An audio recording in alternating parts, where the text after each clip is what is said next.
إن الحمد لله نحمده ونستعينه ونستغفره ونعوذ بالله من شرور أنفسنا وسيئات أعمالنا من يهديه الله فلا مضل له ومن يضلل فلا هادي له وأشهد أن لا إله إلا الله وحده لا شريك له وأشهد أن محمدا عبده ورسوله اللهم صل وسلم وبارك وأنعم على سيدنا وإمامنا وقدوتنا محمد وعلى آله وصحبه وسلم تسليما كثيرا أما بعد فالسلام عليكم ورحمة الله وبركاته.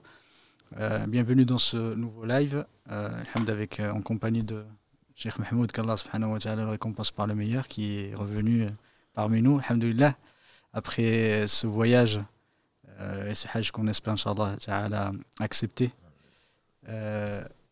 Alhamdulillah, c'est avec un grand plaisir, il nous a beaucoup manqué, on profite, alhamdulillah, pendant ce dernier live de la série sur la sunna, Inch'Allah ta'ala, pour effectivement l'avoir avec nous.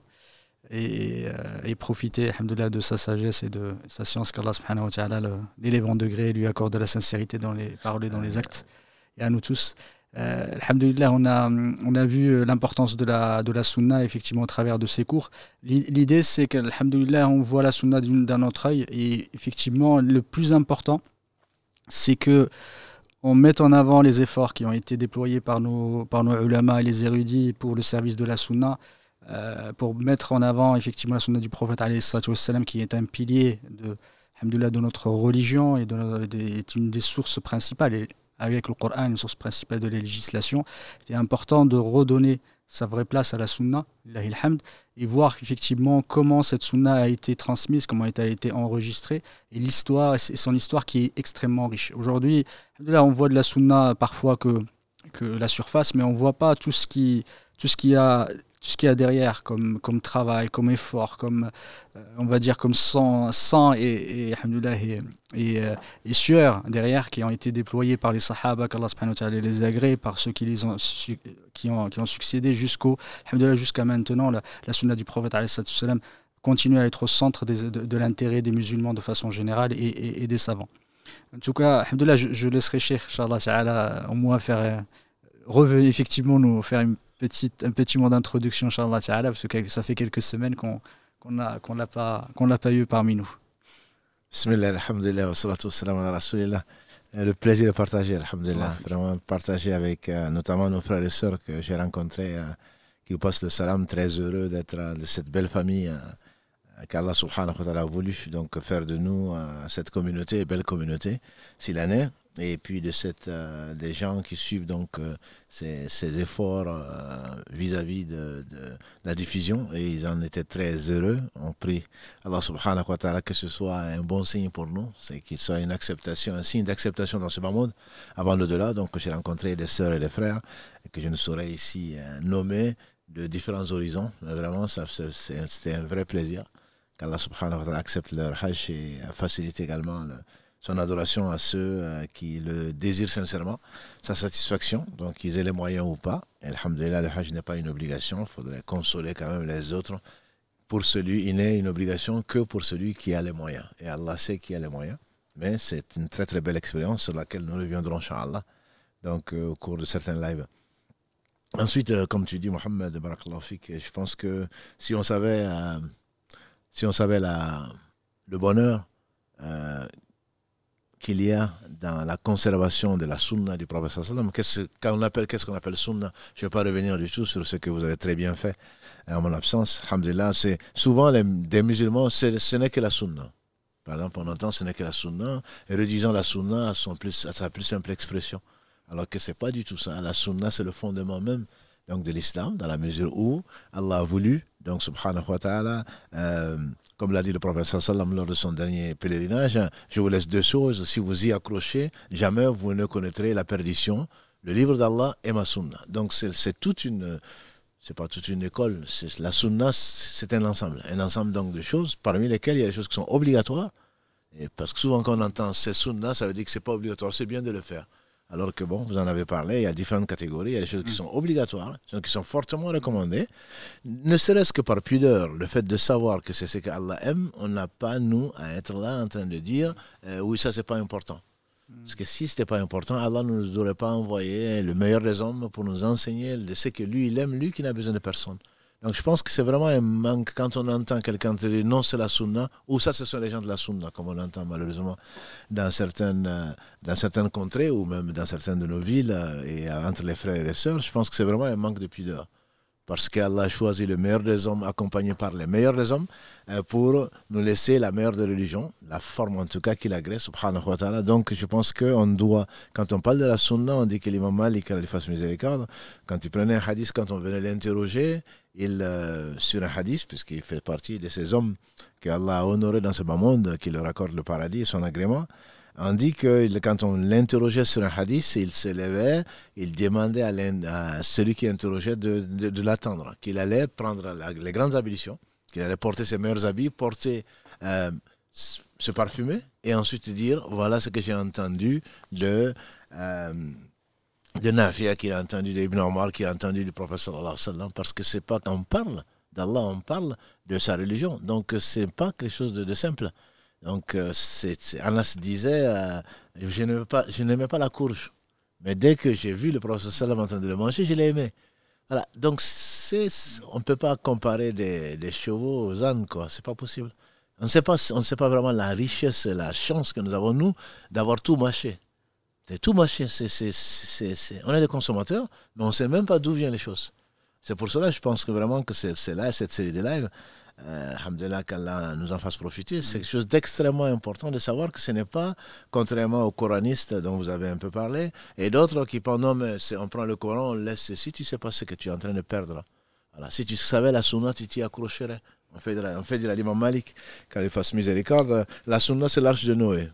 La sunna, c'est l'arche de Noé. Celui qui monte est sauvé. Celui qui ne veut pas, celui-là, il est perdu. Celui qui n'y monte pas est perdu. Il ne s'agit pas d'une façon de s'habiller, d'une façon de parler, des prétentions. Il ne s'agit pas de ça. Il s'agit d'un comportement, d'un respect, d'une connaissance, donc qui amène nécessairement au respect et au bon comportement. Donc c'est tout cela, et ce que vous avez également dit, c'est tous ces efforts de ces hommes qui, pour que Allah, qui n'a besoin de rien, nous conserve donc ce qu'il y a d'aussi précieux.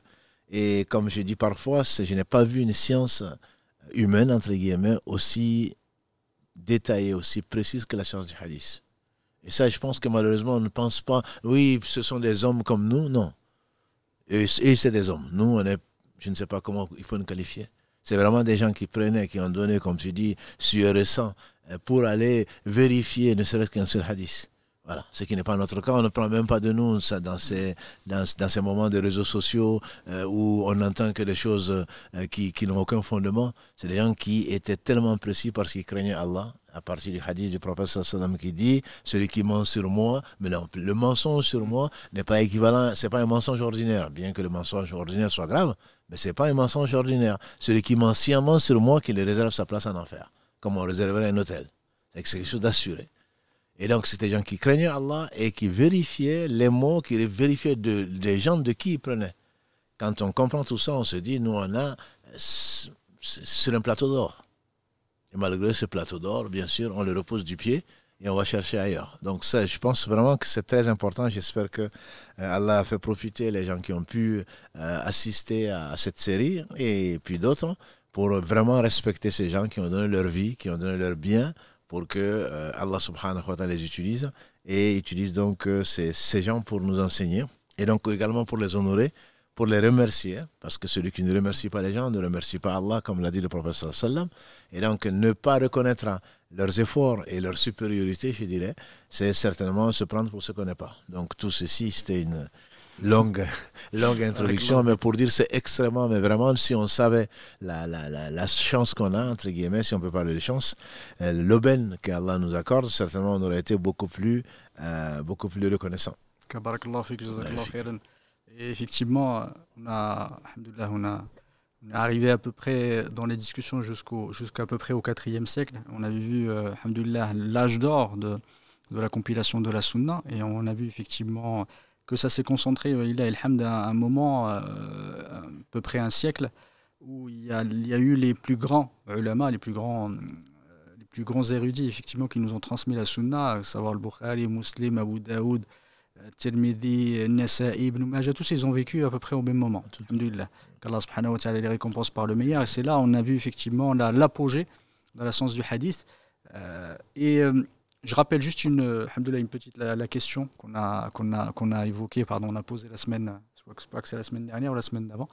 Il y a une question effectivement qui est destinée à nos téléspectateurs. Quelle est la personnalité, le savant érudit qui a véritablement compilé la sunna du prophète alayhi salatu wassalam de façon très large sous l'initiative,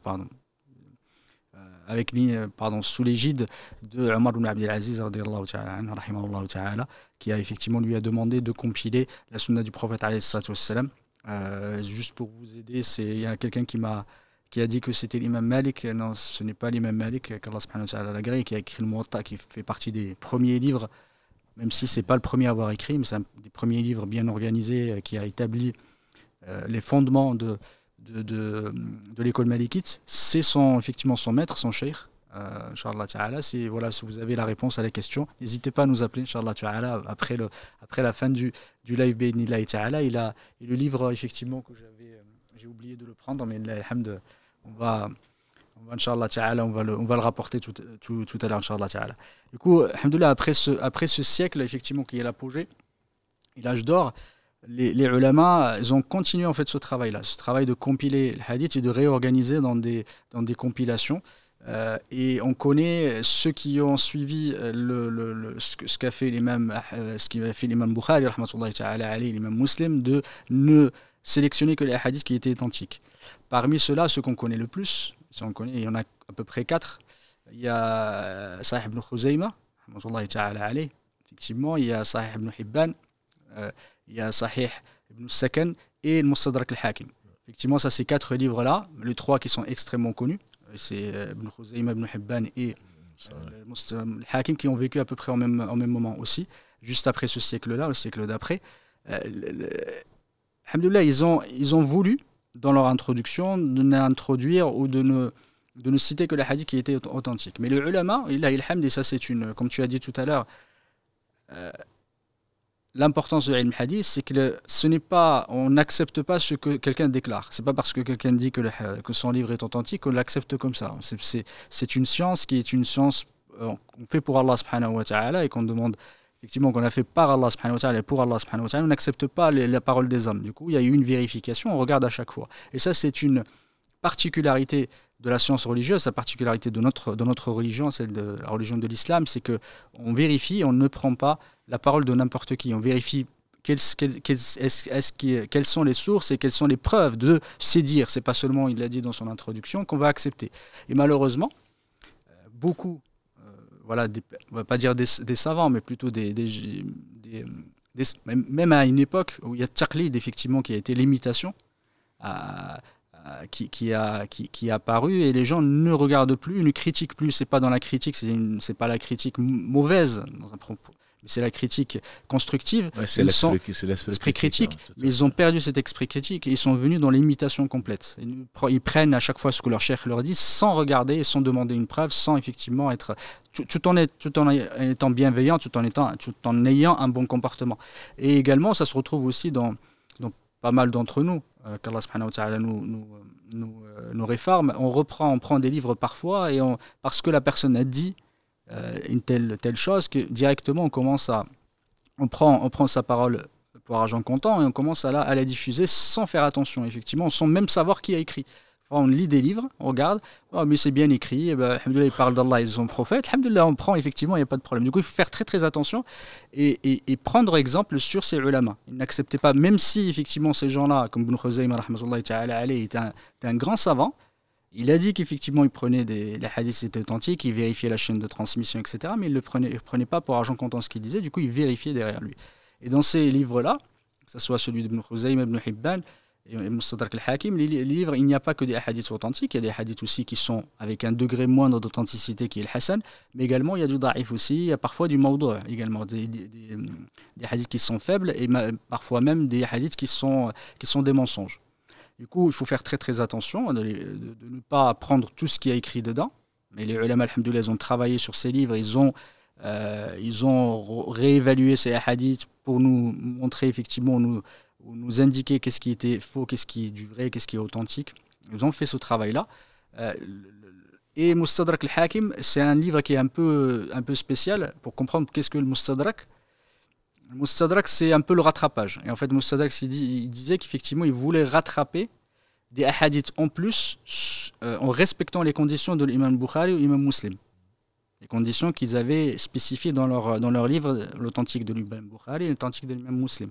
Du coup, il disait qu'effectivement, il nous rapportait il rapporte dans ses livres des hadiths qui ont été rapportés par Rijal Sahihain, par les narrateurs qui constituent, en tout cas par lesquels ont été transmis le Sahih Bukhari, enfin, transmis les hadiths de Sahih Bukhari, Sahih Muslim. Du coup, il avait mis cette condition-là, mais certains ulama disent qu'effectivement cette condition n'a pas été respectée tout au long de son livre. Parfois, il y avait des choses qui n'étaient pas sous la condition, en tout cas qui ne respectaient pas les conditions de l'imam Bukhari et ou l'imam Muslim. Et une des raisons pour laquelle les ulama disent que son livre arrive en troisième position, justement après celui d'Ibn Khuzayma, Ibn Hibban, et ensuite, celui d'Ibn Hibban, il arrive en dernier, ils disent qu'il l'a compilé à la fin de son vivant. Il a vécu à peu près 84 ans. Même Al-Hakim, rahmatullahi ta'ala alayh, Nesabouri. Du coup, il avait vécu 84 ans et le livre qu'il avait compilé, c'était encore un brouillon. Il l'avait écrit, il l'avait complété, effectivement, mais c'était un brouillon. Il a juste commencé à le peaufiner, à le corriger, etc. Du coup, le livre, à son début dans le chapitre sur Tahara et sur la purification et sur la salat, sur la prière, était plutôt bon. Effectivement, on voyait qu'il avait fait du travail et ensuite la qualité a commencé à baisser parce que c'était un vrai brouillon. Il n'a pas eu le temps de le terminer parce que c'était à la fin de sa vie. Ça, les ulama ont trouvé effectivement des raisons ou des raisons ou des justifications effectivement qu'il n'ait pas respecté totalement les conditions qu'il avait édictées. Et alhamdoulilah, après ceux qui ont suivi cette méthodologie, celle de n'extraire que dans des livres et n'écrire de livres que sur les hadiths authentiques, il y a d'autres qui ont écrit, ils ont fait comme les érudits, les ulama et les savants qui ont rapporté les sunan, ils ont visé beaucoup plus large avec des hadiths qui étaient authentiques, qui étaient plutôt hassan, plutôt da'if, effectivement, mettant tout le temps en avant la chaîne de transmission. C'est très très important pour ces ulama-là, parce que pour eux, dans le principe, man asnada faqad ahal. Disent les ulama, c'est que dès le moment où il a mis sa chaîne de transmission, sa responsabilité est dégagée. Parce que pour lui, il l'a rapporté d'un tel, il l'a dit de qui il l'a rapporté. Parfois, quand c'était extrêmement faible ou des hadiths qui étaient des mensonges pour eux, il le disait. Il le spécifiait quand même, parce que on ne peut pas rapporter un mensonge du prophète sans l'avoir déclaré, sans l'avoir dit. Parce que on fera partie, comme tu as dit, barakallahu fik, on ferait partie des menteurs sur le prophète. Il faut faire très très attention là-dessus. Il y a eu l'imam Bayhaqi, rahmatullahi ta'ala alayhi, Daraqutni, qui sont venus, c'était à peu près à la même époque. Et également, il y a l'imam Tahawi, également. Il y a un de ses livres qui s'appelle Sharh Mushkil al-Athar. Vous voulez parler un peu spécifiquement de ce livre, qui est très intéressant dans une des disciplines de la science du hadith, qui est Mukhtalaf al-Hadith. Qui est Mushkil al-Hadith ou Mukhtalaf al-Hadith, c'est les hadiths divergents. Il a écrit un livre qui fait plusieurs tomes. À chaque fois, il prend deux hadiths qui sont authentiques et il essaye effectivement de faire pas un compromis, mais de trouver les moyens de les accorder. Parce que parfois, ils sont d'apparence contradictoires. Pour lui, le Mukhtalaf al-Hadith n'est valable que sur les hadiths qui sont déclarés authentiques. Un hadith authentique et un hadith faible, il n'y a pas de discussion. Un hadith authentique, il prend le dessus et il ne rentre pas dans cette catégorie-là. Pour lui, dès le moment où deux hadiths sont authentiques, il y a plusieurs façons, plusieurs méthodes pour pouvoir les réconcilier ou parfois pouvoir mettre en avant un par rapport à l'autre. Effectivement, combien le nombre de personnes qui l'ont rapporté. Le premier critère, c'est l'historique. Quel est le hadith le plus ancien par rapport à l'autre? Parce que dès le moment où il est plus ancien, le nouveau va primer. Pourquoi? Parce qu'il va abroger l'ancien. Ainsi de suite. Mais avant d'arriver au choix entre les deux, il faut d'abord les concilier. Dès le moment où il y a un moyen de les concilier, on va les concilier. Il y a des exemples qu'on a traités plein de fois. C'est par exemple dans la salat, ceux qui disent qu'effectivement, quand on fait le recours sur les genoux, d'autres qui disent directement avec les mains. Ça fait partie, par exemple, des exemples de hadiths qui sont contradictoires d'apparence. Mais les ulama, chacun, par rapport à ce qu'Allah subhanahu wa ta'ala lui a inspiré, va faire ce travail-là. Comment réparer la prière. Exactement. Et parmi ceux-là, il y a Imam Tahawi rahmatullahi ta'ala alayhi, qui a écrit 2 livres. Il y a un qui s'appelle Sharh Ma'ani al-Athar et l'autre c'est Sharh Mushkil al-Athar. Il y en a un qui est plus large que l'autre. Et il a effectivement fait écho au premier qui avait travaillé ce sujet-là, qui était Imam Shafi'i rahmatullahi ta'ala alayhi, Mukhtalif al-Hadith. Et l'autre, effectivement, d'un autre auteur dont j'ai oublié le nom, qui s'appelle Ibn Qutayba, Mukhtalif al-Hadith, qui avait travaillé dès le 3e siècle sur ce sujet-là. Et lui, il est parti un peu plus loin pour peaufiner ce sujet. Et à ce moment-là aussi, est apparu d'autres ouvrages qui n'existaient pas avant, des ouvrages de spécialisation. C'est la première fois qu'on a écrit spécifiquement un livre sur l'essence du hadith. Le premier à avoir écrit, des ulama ont déjà écrit sur l'essence du hadith, sur la terminologie du hadith, en accordant une petite place dans certains ouvrages, comme par exemple l'imam Shafi'i rahmatullahi ta'ala alayhi dans Risala, dans le livre de Risala, qui est un livre de fondement de la jurisprudence. C'est le premier livre qui a été écrit dessus. Et dedans, il y a un chapitre qui parle, quelques éléments où il parle de sens du hadith. Mais le premier à avoir écrit un livre indépendant, c'est le Qadi Rama Hormouzi rahmatullahi ta'ala alayhi dans le Muhaddith al-Fasil. Ce livre-là, c'est vraiment un livre qui est spécifiquement dédié à la science du hadith. Alors retenez ça parce que ça sera la question de la semaine prochaine. Moi, je le dis, je vous prépare dès maintenant. Mais alhamdoulilah, ça c'est qui a écrit ce livre. Et après le Hakim, celui qui a écrit le Mustadrak, il a écrit aussi un livre juste après qui s'appelle Ma'rifat Ulum al-Hadith, la connaissance des sciences du hadith. Après Ibn Salah, etc. Ils se sont suivis.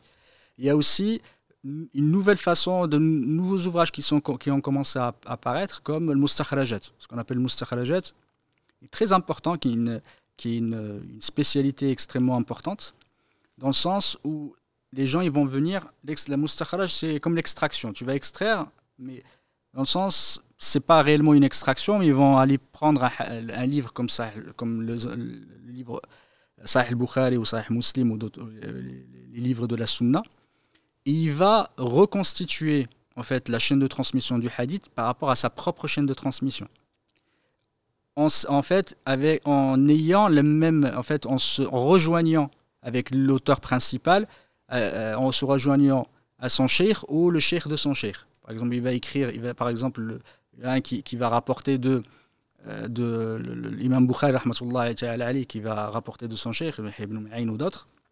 Lui, il va écrire, effectivement, il va venir avec sa propre chaîne de transmission jusqu'à ce qu'il arrive au cheikh Ishaq ibn Rahowi, il va arriver au cheikh de Bukhari et ensuite continuer, ou au cheikh du cheikh.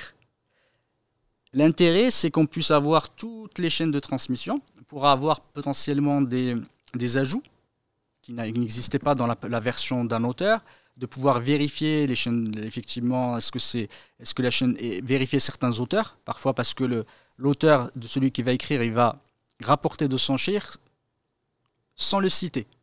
Ou par exemple en disant an, c'est-à-dire sans avoir déclaré réellement qu'il l'a rapporté de son cheikh.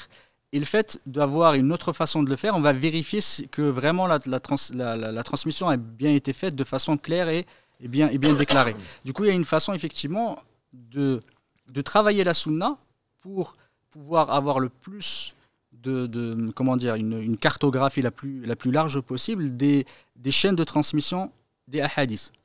Tout ça pour le service de la sunna et pour apporter effectivement un service à la sunna du prophète. Ça, c'est une des spécialités, un des ouvrages qui est apparu à ce moment-là. Il y a aussi les livres de compilation de livres. Avant, chacun il écrivait le livre. À ce moment-là, on a commencé à compiler, par exemple, compiler le Bukhari Muslim. C'est pas du copier-coller qu'il faisait. Il n'y avait pas d'Internet à cette époque-là. Il n'y avait pas Internet. On ne prenait pas le livre après on le collait avec l'autre. On prenait les deux, on réorganisait, on enlevait tous les asanides où il y avait de la répétition. On faisait tout un travail de jama' bayn sahihayn, par exemple, le Humaydi ou d'autres qui ont fait l'Ishbili, d'autres ulama. Il y a également j'ai parlé tout à l'heure du Mustakhraj, il y a le Mustakhraj de Abu Awana, le Mustakhraj de d'autres qui ont existé effectivement à ce moment-là. Ils ont commencé à travailler tout cet héritage qu'ils ont eu juste au siècle avant, en commençant à travailler, à écrire des livres sur les rijal, sur toutes les chaînes de transmission des livres des Sunan, de Bukhari, de Muslim, de pouvoir écrire leur biographie, les caractères de ces personnages. Ils ont vraiment travaillé tout cet héritage-là. Et ça, c'est quelque chose qu'il faut leur...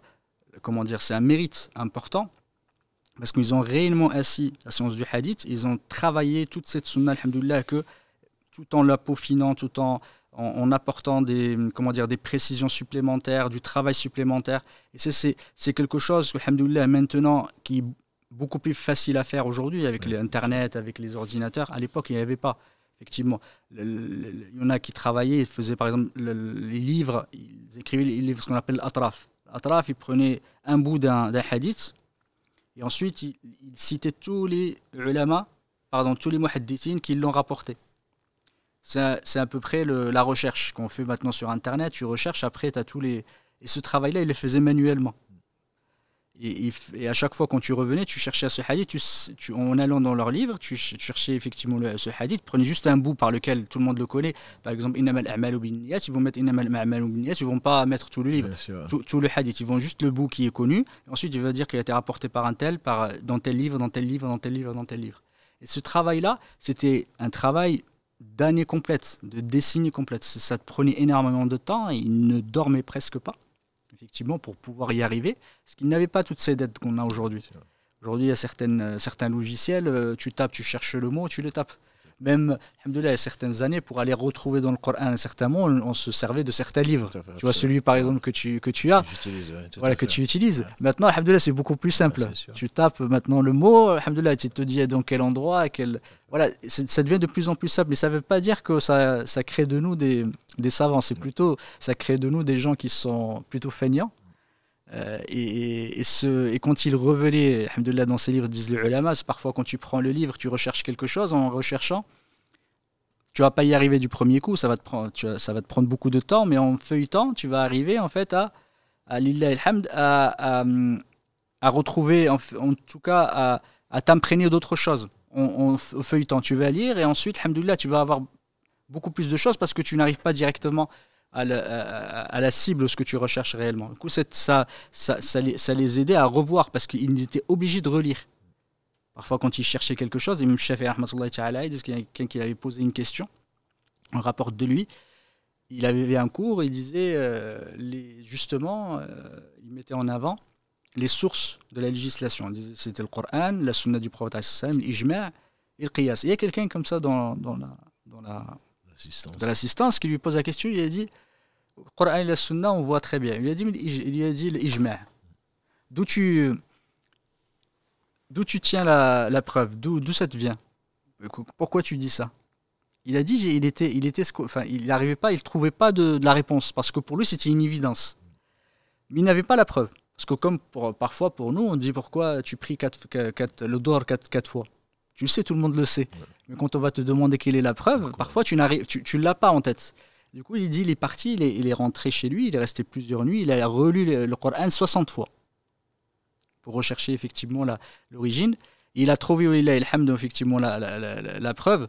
Il dit effectivement, effectivement, c'est ceux qui, effectivement, à qui dit Allah subhanahu wa ta'ala dans la sourate, j'ai oublié la sourate, ceux à qui la vérité a été éclairée ou a été parvenue et qui recherchent un autre moyen que celui, en tout cas qui prennent un autre chemin que celui des croyants. C'est la sourate An-Nisa, verset 115. Barakallahu fik.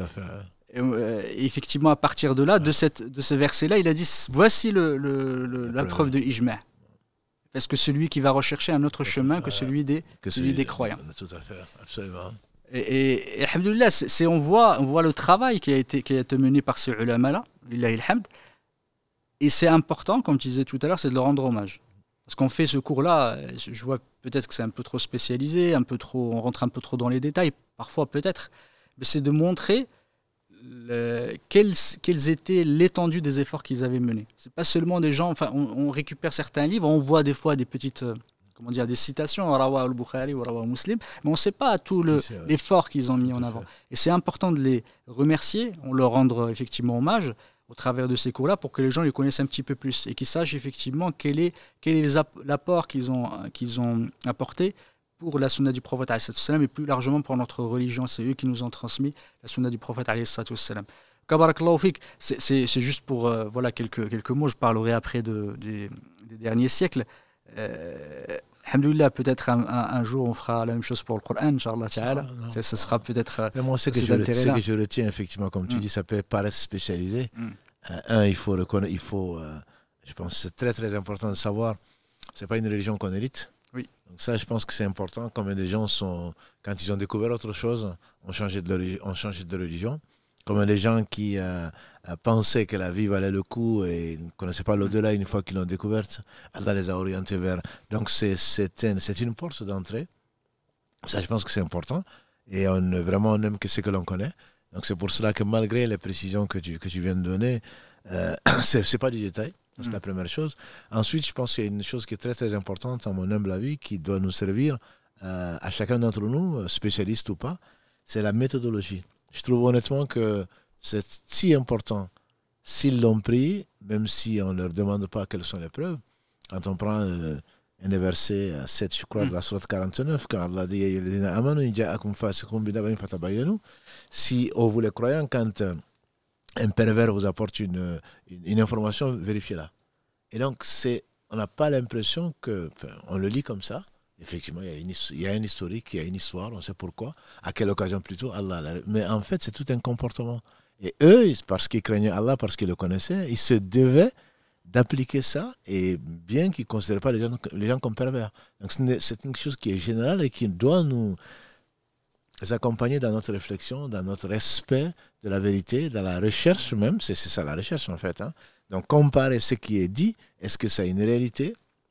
D'autant plus que ça t'engage dans cette vie et dans l'au-delà. Donc ça, je pense que c'est extrêmement important. Homme ou femme, tout responsable se doit, quand il entend une chose, c'est pas parce que ça vient d'un tel, on connaît le fameux dire qu'on attribue à Ibn Abbas ou à l'imam Malik, qu'Allah leur fasse tous miséricorde, on prend de tout le monde, on laisse de tout le monde sauf du prophète sallallahu alayhi wa sallam. Donc quel que soit, si l'imam Malik va contredire ou apporter des informations ou chercher d'autres sources que celles qui ont été rapportées par l'un de ses maîtres en affaires, ce n'est pas parce qu'il veut les contredire, au contraire.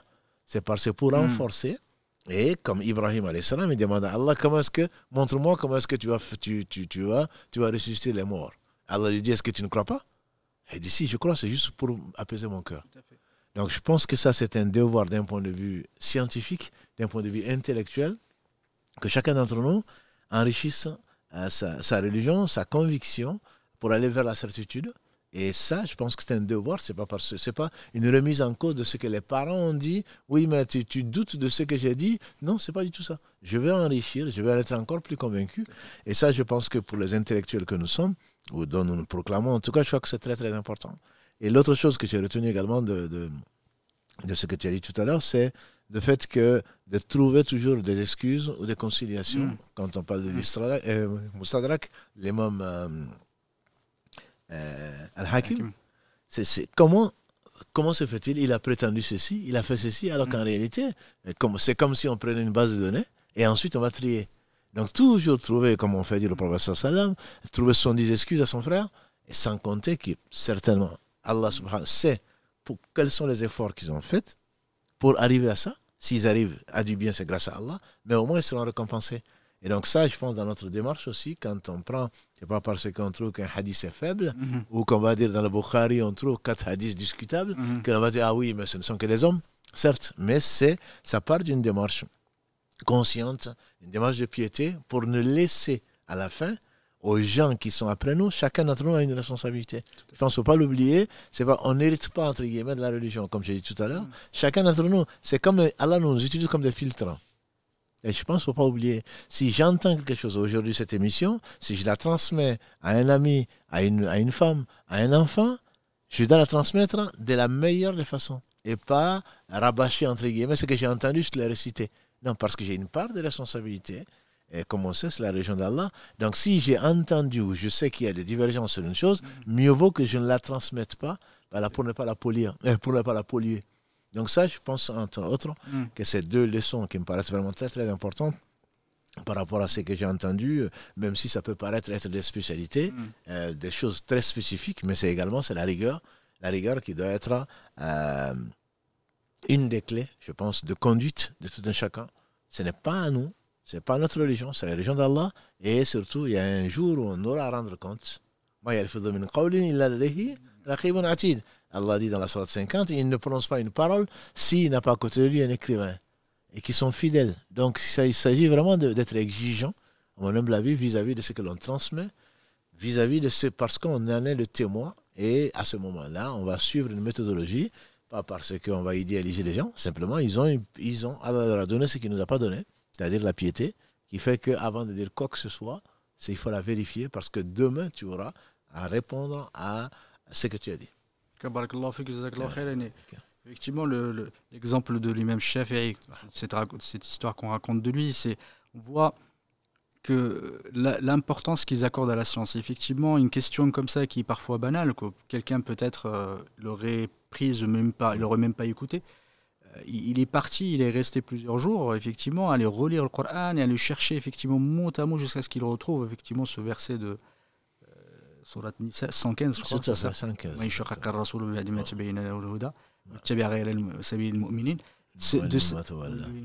Du coup, il est parti et retrouvé effectivement ça pour revenir, pour le dire effectivement à la personne. Il dit ça y est, je retrouvais. C'est pour ça d'ailleurs que les contradicteurs, oui. Ils voulaient. Bon, il y a des gens bien sûr qui sont des polémiqueurs, c'est pas la peine de passer leur temps. Mais quelqu'un qui te pose une question, en fait, Allah il t'interroge. Exactement. Et là, moi qui suis de l'ancienne école, en voulant aller chercher quelque chose dans un livre, pas seulement taper le moteur Google, mais tu apprends énormément de choses à côté, et puis finalement tu dévies presque, tu apprends tout à fait autre chose. Mais c'est Allah qui a voulu t'éduquer au travers d'une question. Donc ne dis pas que celui-là il pose trop de questions. C'est la question intéressante. Tu dois faire des recherches dessus, et par là, Allah t'éduque, qui t'enseigne ce que tu ne savais pas. Il faut garder effectivement cette démarche-là. Et cette démarche, nos pieux prédécesseurs nous l'ont montré, ils nous ont montré le chemin par lequel on doit passer, c'est toujours mettre des efforts. Parce que la science n'est pas quelque chose de simple, elle s'apprend parfois, alors on ne va pas dire vite, ça s'apprend difficilement, et elle part très très vite. Elle se... Comment dire, elle s'évapore comme l'eau sous 50 degrés. C'est très très facile effectivement de perdre pendant une vingtaine d'années pouvoir apprendre la science, et au bout de 3-4 ans, ça y est, tout est parti. Et c'est très très important ces ulama, ils ont consacré leur vie à la science, ils ont consacré leur vie à asseoir la science, à la codifier, à toujours s'améliorer, à toujours rechercher l'excellence. Et alhamdoulilah, ces ulama, ils ont toujours apporté quelque chose par rapport à ceux qui étaient avant, soit en apportant des précisions, soit en codifiant effectivement une science pour l'écrire, soit d'aller se spécialiser dans quelque chose. Du coup, ils ont toujours apporté, parce que c'était ça leur intérêt, c'est toujours apporter quelque chose de plus qui va venir servir notre religion, qui va venir servir la sunna. Et alhamdoulilah, à partir de ces siècles-là, on a connu, comme j'ai dit, Daraqutni, Imam Tabarani, rahmatullahi ta'ala alayhi, qui a écrit le Mu'jam Kabir, l'Awsat al-Saghir. Ils ont écrit effectivement d'autres compilations, tout en rapportant eux-mêmes les sunnahs du prophète alayhi salatu wassalam. À chaque fois, ils connaissaient les chaînes de transmission, ils rapportaient d'eux jusqu'au prophète alayhi salatu wassalam. Parfois, il y avait 4, 5, 6 personnes. C'est important pour eux, et c'est un honneur pour eux. Il faut aussi le savoir. C'est un honneur d'être rattaché directement au prophète alayhi salatu wassalam. Maintenant, parfois, on lit des livres, mais pour eux, c'était important, pas seulement le livre, de se dire, moi, je le rapporte avec ma propre chaîne de transmission au prophète alayhi salatu wassalam, pour ne jamais casser cette chaîne et toujours être lié au prophète alayhi salatu wassalam et la lumière du prophète alayhi salatu wassalam. C'est très important de le savoir. D'ailleurs, une parenthèse, jusqu'à ce jour, c'est ce qui fait l'une des particularités de certains savants, dont certains qui vivent contemporains, qui vivent encore en Mauritanie, par exemple. Oui, Shanqaiti ou d'autres, et même dans la science du Coran. Il y a des gens qui vont prendre pour avoir une ijaza. On prend de celui qui nous l'a enseigné, et ensuite à son enseignant, et remonter jusqu'au professeur sallallahu alayhi wa sallam. Tout à fait. Donc c'est vraiment la garantie. C'est, encore une fois, je dis, on ne peut pas aimer une chose qu'on ne connaît pas. C'est quand, ah oui, mais comment se peut-il? Aujourd'hui, on tape sur Google et puis c'est terminé. Alors qu'en réalité, c'est des gens, comme je dis parfois, si je crois en Jésus, c'est parce que je le trouve dans le Coran. Tout à fait. Si je crois en Moïse, c'est pas parce que... Non, parce que je le trouve dans le Coran. Voilà, donc c'est une chance, c'est une opportunité de pouvoir se baser sur des choses qui sont, je dis, solides, ça amène de la certitude. Ce n'est pas, j'ai entendu, mon père a dit qu'il y avait un homme qui s'appelait ceci, qui a fait cela. Bon, il a pu se tromper. Peut-être que c'est une vision, peut-être que c'est pas vrai. Alors que là, tu peux remonter jusqu'à la source première qui est encore intacte et que tu peux aborder. Ça, je pense que c'est vraiment, encore une fois, la science du hadith, pour moi, c'est vraiment l'une des plus belles sciences humaines qui puisse exister. Totalement. Barakallahu fik d'avoir effectivement mis en avant l'importance de la science du hadith. Et à ce moment-là, alhamdoulilah, effectivement, ils ont suivi, ils ont continué à apporter leur science, à apporter des efforts importants pour la compilation, pour le soin autour de la sunna, le soin apporté à la sunna du prophète alayhi salatu wassalam.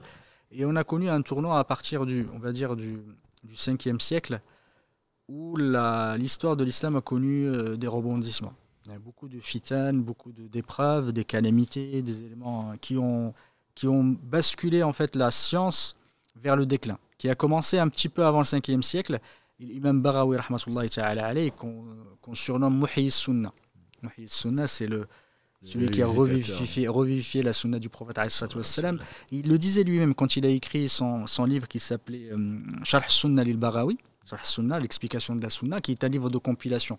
Mais aussi un peu de fiqh. Effectivement, il rajoutait de la jurisprudence, il expliquait les avis des ulama sur les questions.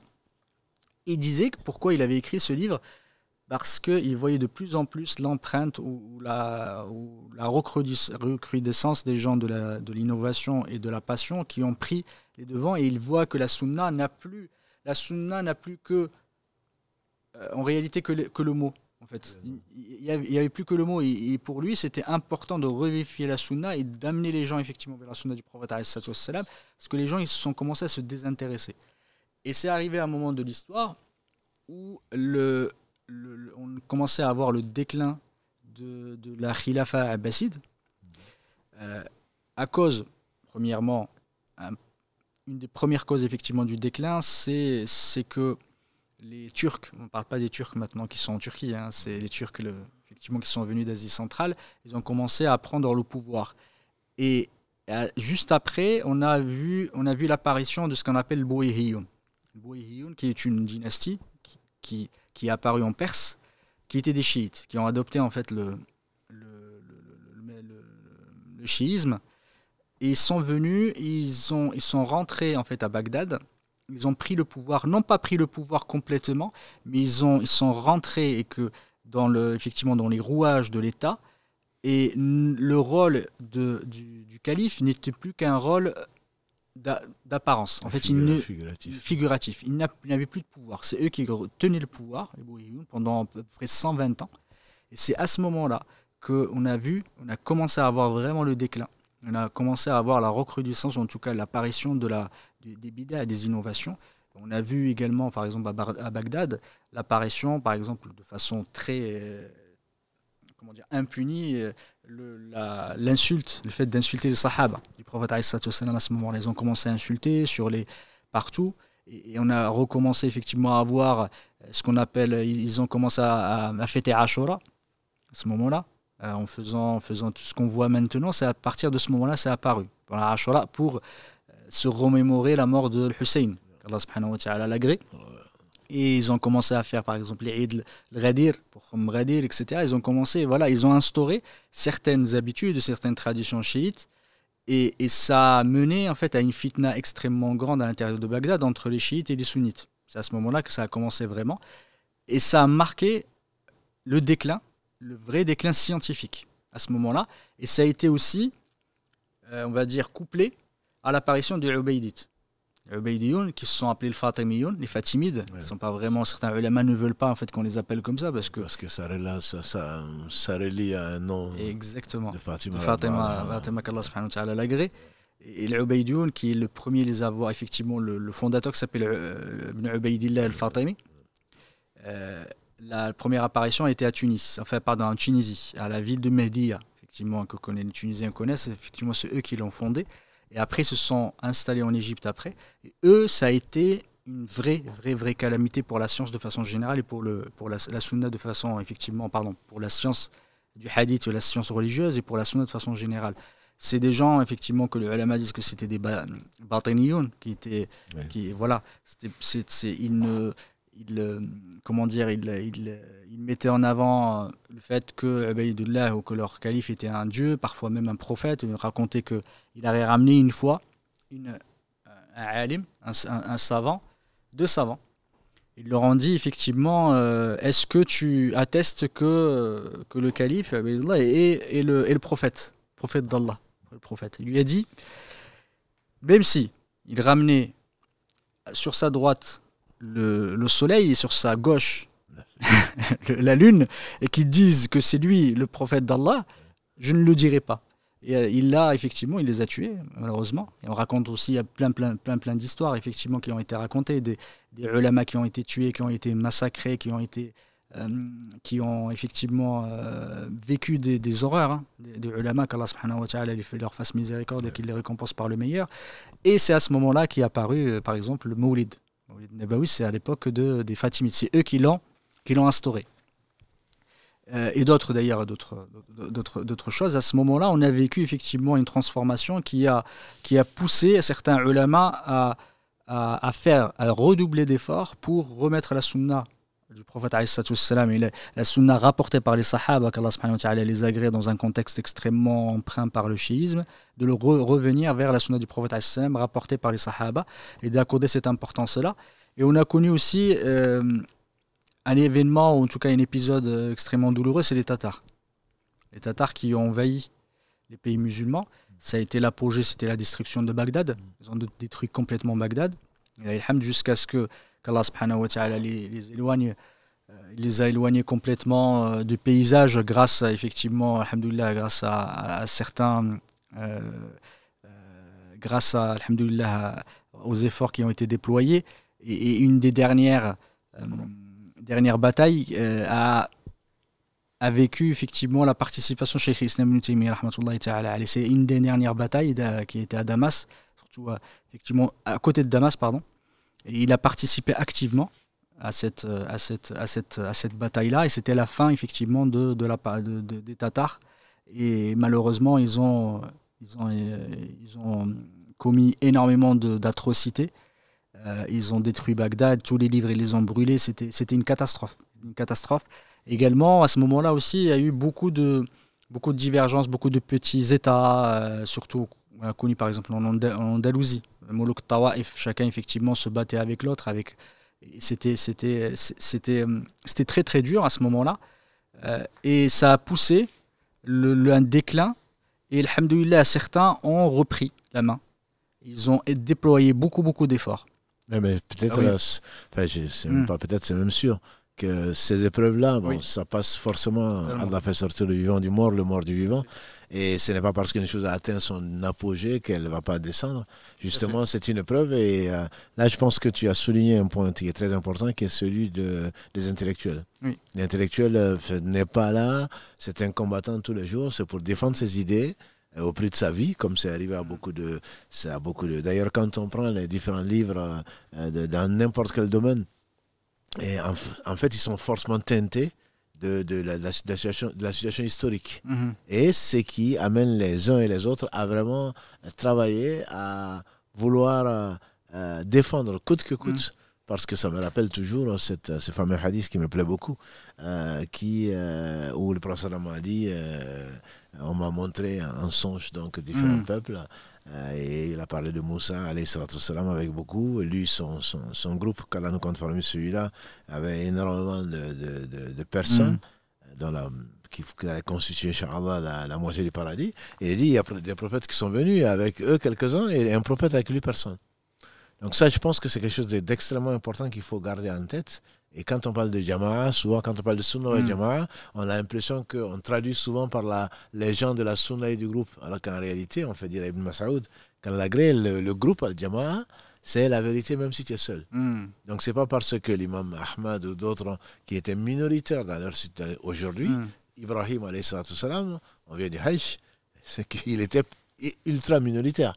C'est pas pour autant qu'il n'avait pas raison. Donc quand on pense avoir raison, quand on est convaincu de choses, des idées, comme certains le font d'ailleurs, elles peuvent être complètement fausses, mais quand ils en sont convaincus, ils donnent pratiquement leur vie pour cela. Donc c'était un vrai combat Ça, je pense honnêtement qu'il faudrait que les frères et les sœurs qui nous écoutent le comprennent. Quand on n'est pas, on ne va pas lâcher ses convictions, notamment religieuses, parce que tout le monde pense parce que ce n'est pas d'actualité, parce que c'est mal vu. Non, je pense que c'est là où Allah subhanahu wa ta'ala veut distinguer les gens qui sont sincères et ceux qui ne l'ont pas. Bon, il y a une masse de gens, bien sûr, la majorité en général, qui suit le faux ou qui suit ce qui est le plus facile, mais il y a toujours eu, et il y aura toujours certainement des gens que Allah subhanahu wa ta'ala a choisi et qui vont défendre le vrai et la vérité, quel qu'en soit le prix. Ça, je pense qu'entre autres, c'est pour cela que ce que l'on voit qui était minoritaire avant dans nos sociétés ou ailleurs, défendre des idées, ils arrivent jusqu'au bout et malheureusement, comment dirais-je, influencer beaucoup de gens. Les intellectuels ont un rôle extrêmement important, y compris en France aujourd'hui ou ailleurs. Nos contemporains, il y a beaucoup d'intellectuels à cause d'une idée qu'ils étaient les seuls à défendre, mais finalement, ils vont en faire un cas national ou je ne sais quoi d'autre, une cause nationale, et finalement, les gens vont finir par l'accepter, même si c'est le faux et tout le monde sait que c'est le faux. Tout à fait. Barakallahu fik, c'est à ce moment-là on voit l'importance en fait de la science et l'importance des ulama dans notre histoire. Et quand je citais Ibn Taymiyyah rahmatullahi ta'ala alayhi, qui était effectivement un des grands savants, et il fait partie aussi d'une génération qui ont revivifié avec lui et ses élèves d'ailleurs. Ibn Qayyim rahmatullahi ta'ala alayhi, Ibn Abd al-Hadi, si on connaît tous il y en a beaucoup des savants qui, Imam Mizzi rahmatullahi ta'ala, al-Hafid al-Mizzi, ça on parle vraiment des sciences du hadith. Et Imam Dhahabi, Imam Ibn Kathir, Ibn Rajab al-Hanbali rahmatullahi ta'ala, qui était son élève, Ibn al-Qayyim, comme tu as cité, barakallahu fik si bien, al-Mizzi, Ibn Abd al-Hadi, Hafid ibn Abd al-Hadi rahmatullahi ta'ala alayhi. D'ailleurs, juste une petite remarque, quand les gens écrivent, ils disent al-Hafid, ça a une signification. Oui. C'est celui qui connaît par cœur, mais les ulama ils disent qu'on ne donne ce titre de al-Hafid que celui qui connaît 100 000 hadiths. 100 000. Certains disent même 300 000. Ils disent minimum 100 000 hadiths pour lui donner le titre de l'Hafid. Parce qu'avant, il y a le Muhaddith, qui est le premier degré. C'est celui, effectivement, qui transmet. Parfois, il écrit, il connaît. Mais on ne dit Hafid que pour celui qui connaît 100 000. 100 000 minimum. Et après, il y a le Hujja, qui est la preuve. On parle de la preuve. Après, on parle de l'Hakim, celui qui connaît. Mais ça, c'est celui qui a le plus haut degré. Et alhamdoulilah, dès ce moment-là, il y a certains ulama qui se sont dressés, des ulama du hadith, qui ont apporté énormément de travail. Effectivement, ils ont apporté énormément d'efforts. Parmi eux, si on cite juste pour les citer, pour que les gens les connaissent, et je pense que vous les avez déjà entendus, comme le Hafid al-Baghdadi, le Khatib al-Baghdadi, rahmatullahi ta'ala alayhi. On peut citer Ibn Tahir al-Maqdisi, Ibn Tahir al-Salafi, pardon. Il y a également, il y a d'autres ulama qu'on pourrait citer qui ont fait énormément d'efforts. Et à ce moment-là, on est arrivé aussi à l'imam Barawi que j'ai cité tout à l'heure. Et après est arrivée la génération de Ibn Taymiyyah rahmatullahi ta'ala avec ses élèves à partir du 8e siècle, 7e, 8e siècle, mais plutôt 8e, 700 et quelques.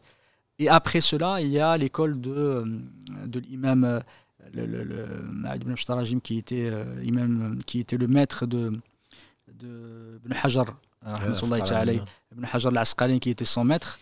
C'est l'Iraqi, le Hafid al-Iraqi rahmatullahi ta'ala alayhi, le Hafid al-Iraqi, qui a aussi constitué ceux des revivificateurs qui ont remis la sunna, effectivement, qui a fait énormément d'efforts. Et à partir de son école, il y a eu effectivement le Haytami, rahmatullahi ta'ala alayhi, le Haytami, il y a le Hafid al-Busiri également, il y a le Hafid ibn Hajar al-Asqalani qui est extrêmement connu. Ça, c'est arrivé juste le siècle après. Mais tout cela, tous ces ulama-là, ont porté le flambeau. En fait, le flambeau de la sunna, et chacun il se le passait l'un après l'autre. Alhamdulillah, tout en ayant c'est comme les Jeux Olympiques. Barakallah fik, c'est comme les Jeux Olympiques. Ça fait le tour du monde et puis finalement, c'est une seule personne qui donne à une autre personne. Tout à fait. Finalement, on retrouve le même flambeau, quoi. Exactement. Donc ça, je pense, à mon humble avis, c'est une très très belle leçon. Exactement. Une très belle image. On n'est que des éléments. Et le fait de transmettre, si Allah a voulu que la science du hadith en particulier soit aussi rigoureuse, c'est bien justement parce que c'est très important. Et donc ce flambeau, cette graine, je pense qu'il faut toujours la garder. Et à défaut en tout cas de pouvoir la porter, au moins il ne faut pas l'éteindre. Ça, je pense que c'est extrêmement important. Et alhamdoulilah, il y en a qui ont gardé qui ont gardé ce flambeau jusqu'à aujourd'hui. Et quand tu parlais tout à l'heure de cet héritage, c'est important de le savoir, c'est un héritage à la fois un héritage important pour la science, c'est un héritage aussi symbolique. Parce qu'on sait que quand tu hérites, tu passes quelque chose et que tu veux que tu le passes de façon moins physique.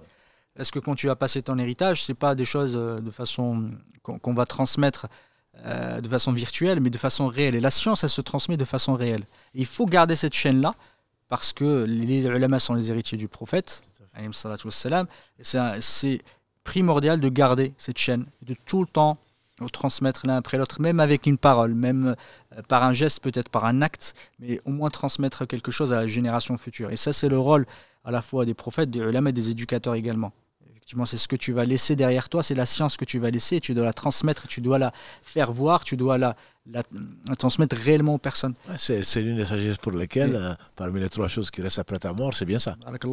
C'est vraiment. C'est le véritable héritage, alors que tes héritiers physiques vont s'attraper, s'étriquer sur l'argent, qui va pas rappeler. Par celui qui a eu, comme l'a dit le prophète sallam, celui qui a une part de science, il a eu énormément comme héritage. Exactement. C'est sûr. Exactement.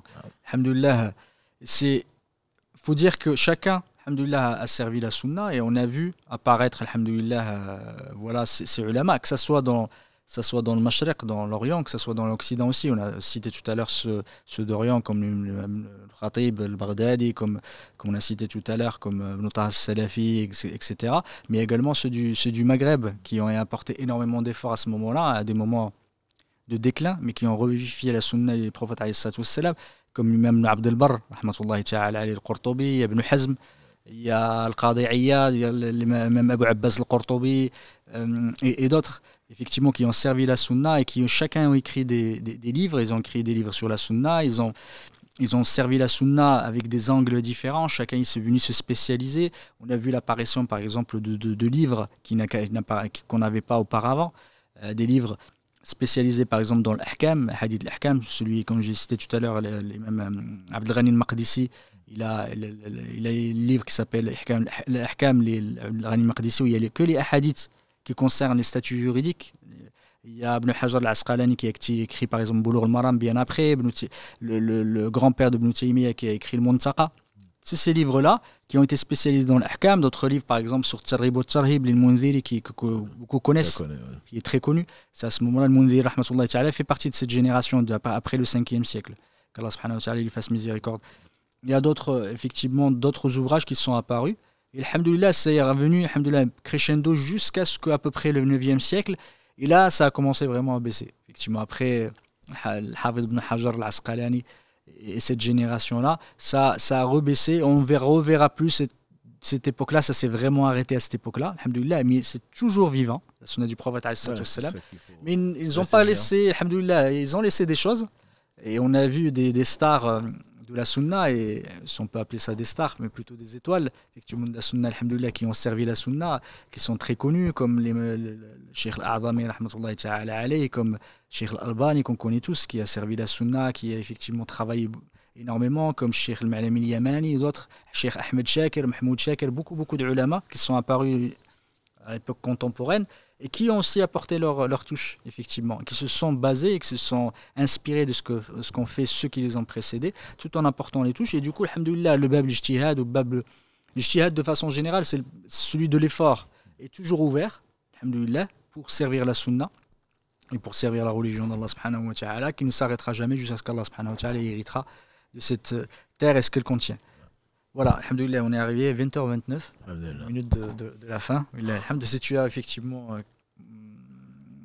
quelques précisions à apporter ou non, c'est pas, pour moi, c'est pas des précisions, c'est surtout, je pense que, encore une fois, je rappelle, ça c'est ce fameux hadith qui me plaît beaucoup, où Anas disait, l'homme, c'est ce qui leur a beaucoup plu, c'est aux compagnons du prophète sallam, après que Allah les ait donner la foi, c'est que le bédouin qui est venu en disant au prophète sallam, l'homme aime des gens et il n'arrive pas à faire ce qu'ils font. Il a dit l'homme ira avec les gens qu'il aime. Oui. Donc je pense qu'il faut le garder, honnêtement. Et on ne peut pas aimer ce qu'on ne connaît pas, comme j'ai dit pour la 3e fois dans ce live. Donc aimer, c'est avant tout connaître. C'est la raison, c'est notre C'est une des raisons pour lesquelles on fait ces lives-là, c'est vraiment faire connaître pour aimer. Et je pense que la sunna, celui qui n'aime pas la sunna, n'aime pas l'islam, s'il n'aime pas le prophète sallam, et qu'on doit aimer plus que nos pères et mères, nos enfants, plus que nous-mêmes. Donc ce ne sont que des héritiers et qui aimaient le prophète sallam. Donc s'ils aimaient le prophète sallam, on prie Allah pour qu'il les rassemble avec le prophète sallam. Et donc si nous on les aime pas, je crains qu'on ne soit pas rassemblés avec eux. Si eux ils sont rassemblés avec le prophète sallam, c'est qu'ils ne les aiment pas, je crains qu'ils ne le soient pas. Donc je pense que le minimum, on peut de sa chaise être rassemblé avec le prophète sallam, c'est d'aimer ces gens-là, les gens que Allah aime. Et d'ailleurs le prophète sallam demandait souvent à Allah, c'est Allah qui lui a indiqué, Allah qui était dans le sujoud de Allahumma inni as'aluka hubbaka wa hubba ma yuhibbuka wa hubba amal alladhi yuqarribuni ila hubbik. Oh Allah, donne-moi, je te demande ton amour, l'amour des gens que tu aimes, voilà, et l'amour des œuvres qui rapprochent ton amour. Et donc, alhamdoulilah, l'homme peut être avec des gens avec des savants, uniquement parce qu'il les a aimés, et en se disant, mais si j'avais la science qu'ils avaient, j'allais faire la même chose. Mais c'est le vrai amour, je veux dire, c'est pas de la philosophie. Et l'homme peut être avec des gens dont la gauche ne sait pas ce que la droite a donné parce qu'ils n'en ont pas, mais ils aiment ces gens-là qui donnent, qui dépensent pour Allah parce qu'ils croient au jour du jugement dernier. Donc, encore une fois, c'est une question de cœur et qu'Allah subhanahu wa ta'ala nous fasse profiter donc, de ce qu'il nous a enseigné, notamment donc, de cette sunna qu'il a purifiée, qui fait partie des choses dont il a promis la conservation, et effectivement il l'a fait. Et donc qu'Allah subhanahu wa ta'ala bénisse toutes les personnes de cette chaîne d'or qui descend du prophète sallam jusqu'à donc au meilleur de chaque époque. Salam alaikum. Salam alaikum, Cheikh. Mohamed, salam alaikum wa barakallahu fikoum, en tout cas pour ces échanges, alhamdoulilah, très très enrichissants. Cheikh, beaucoup de personnes sont contentes de te revoir de retour et espèrent que vous avez passé un beau hajj et que votre hajj soit accepté, Inch'Allah. Et donc il n'y a pas trop de questions comme sur les précédentes questions. Je pense que le sujet peut-être est un peu technique, donc les gens n'ont pas forcément trop de questions sur le sujet. Il y a pas mal de questions qui sont sur des choses qu'on a déjà traitées, notamment pour les ablutions. On a déjà fait plusieurs lives là-dessus. Donc, je vous invite une nouvelle fois à vous rendre sur la page YouTube de la mosquée. Vous tapez Ablution Mosquée Mirail, vous allez retrouver toute la série, Inch'Allah. Et je pense qu'on va commencer par les appels déjà. Il y a déjà des appels en attente, Inch'Allah. Allô, salam alaikum. Salam alaikum. J'avais une question. Vous m'entendez? Oui, allez-y, on vous écoute. Oui, je voulais savoir, j'avais vu un thème ce matin, ça n'a rien à voir avec ce que vous avez cité, et j'aurais bien voulu que l'imam, si je peux dire ainsi, puisse me répondre, et on disait comment faire taire les innovateurs. Comment faire taire les innovateurs? Comment faire taire les innovateurs? Oui.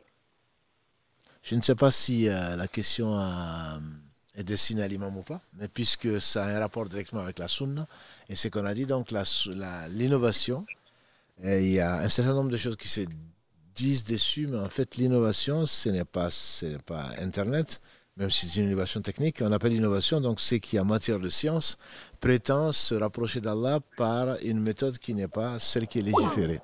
Donc pour connaître, faire taire les innovateurs, justement, je pense que pour moi c'est le thème vraiment de ce live. C'est le fait de connaître qu'est-ce qui a été révélé. L'innovation, c'est prétendre se rapprocher de Dieu. Excusez-moi, j'avais même pas vu le thème, alors c'est vraiment ouais, d'accord. Voilà, donc une innovation, c'est le fait de vouloir se rapprocher d'Allah par autre que ce qui a été rapporté et purifié par Allah subhanahu wa ta'ala de la sunna du prophète sallallahu.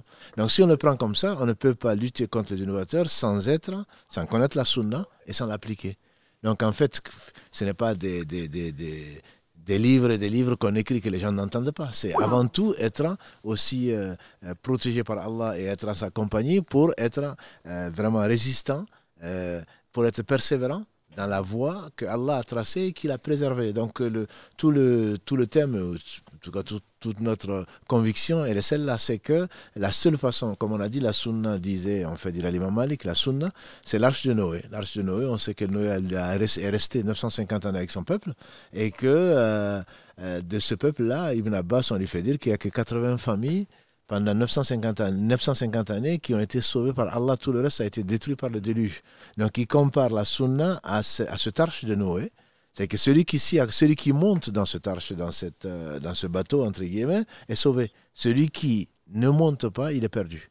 Et donc là, effectivement, il faut connaître donc, la sunna du prophète sallam, l'appliquer en soi-même, c'est-à-dire aimer Allah, le connaître, aimer Allah, aimer les gens que Allah aime, et également aimer les actes donc, que Allah aime. Par conséquent, il faudrait le mettre en pratique et ne pas accepter tout ce que l'on peut trouver sur différents réseaux dont je ne vais pas faire la publicité, des gens qui se prétendent réformateurs en réalité, qui sont égarés, qui égarent les autres, etc. Mais c'est une loi d'Allah. Allah a voulu ceci, ça va se réaliser justement pour distinguer les gens qui sincèrement aiment Allah subhanahu wa ta'ala et que Allah aime puisqu'il les préserve, et par rapport à des prétentieux qui disent aimer l'islam et qui au nom de l'islam donc se mettent à vendre ce qui ne leur appartient pas. Mais alhamdulillah, Allah a toujours fait amener des gens dans chaque génération. Allah a plutôt voulu dans sa sagesse, dans sa miséricorde, élire des gens qui connaissent leur religion et qui la mettent en pratique et qui ne la vendent pas et qui sont envers et contre tout, qui s'inscrivent donc dans cette logique qui est la seule qui vaille. Merci beaucoup. Barakallahu fik. Barakallahu fik, merci. Je voulais vous demander autre chose, si c'était possible vite fait. C'est possible? Oui. Allez-y, voilà. dernière Je voulais question, vous demander, je sais qu'Allah, merci, je sais qu'Allah Azza wa Jal, c'est le tout miséricordieux, le très miséricordieux, subhanallah.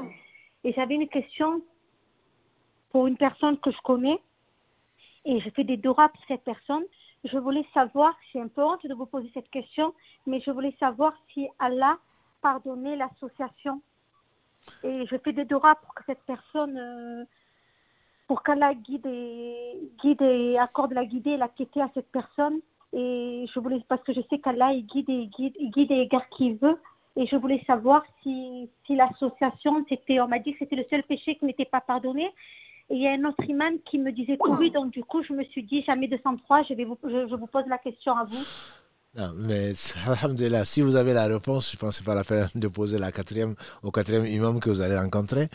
Juste, je veux dire que les gens, c'est une vérité. Allah dit dans la sourate des femmes, 4, verset 48, et il est dit également dans le verset 116, Inna Allah la yaghfiru an yushraka bihi wa yaghfiru ma duna dhalika liman yasha. Allah ne pardonne pas qu'on les associe quoi que ce soit en dehors de ça.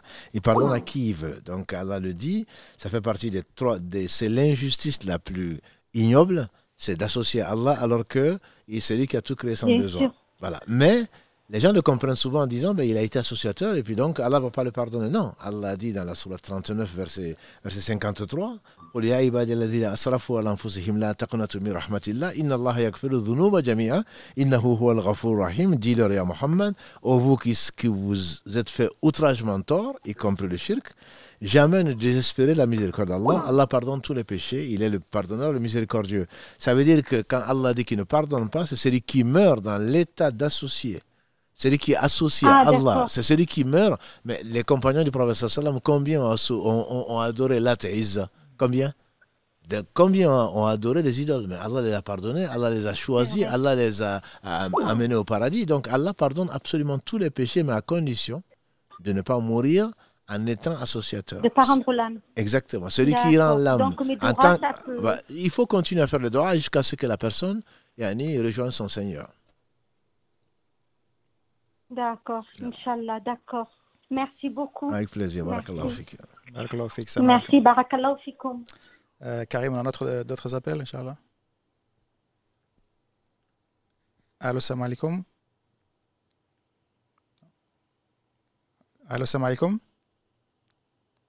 Wa alaykoum salam. Vous êtes en direct. S'il vous plaît, si juste vous pouvez éteindre votre ordinateur ou le moyen que vous utilisez. J'ai éteint. Pardon? Ça y est, j'ai éteint. Très bien. Vous êtes en direct, Inch'Allah. Vous pouvez poser votre question. Ah ben, salam alaikum tout le monde. Salam. Salam alaikum, cher. Comment allez-vous? Alhamdulillah. Alhamdulillah. Ah ben, mais c'est un plaisir de vous revoir. Allah yabarak fik. Allah khairan. Alors, moi j'ai une question concernant la prière. Quand on fait des doigts et qu'on demande des choses à Allah, j'ai certaines personnes qui me disent que quand on lève la main, il ne faut pas essuyer le visage en disant Amin, que apparemment ce serait de l'innovation. Donc ça c'est quelque chose qui m'intrigue et c'est une habitude que j'ai eue depuis toute petite. Oui. Donc voilà, j'aimerais savoir si est-ce que c'est bien d'essuyer le visage après les invocations ou pas. Alhamdulillah, c'est bon, ce sont des choses qui se font, c'est des choses que l'on entend, que l'on lit déjà. Il y a un hadith qui est discuté, si Mohammed pourra nous le confirmer, dans Omar ibn Khattab, radiallahu ta'ala anhu, on lui fait dire que le prophète sallam rarement levait les mains pour invoquer Allah sans l'essuyer sur le visage. Donc c'est pas le fait, si le hadith il est probablement discuté par les spécialistes du hadith que nous ne sommes pas. Donc c'est des hadiths qui sont des fondements. Le fait de le dire n'est pas une innovation, le fait de le faire n'est pas une innovation. Par contre, penser qu'il faut le faire systématiquement, ça devient une innovation. Voilà.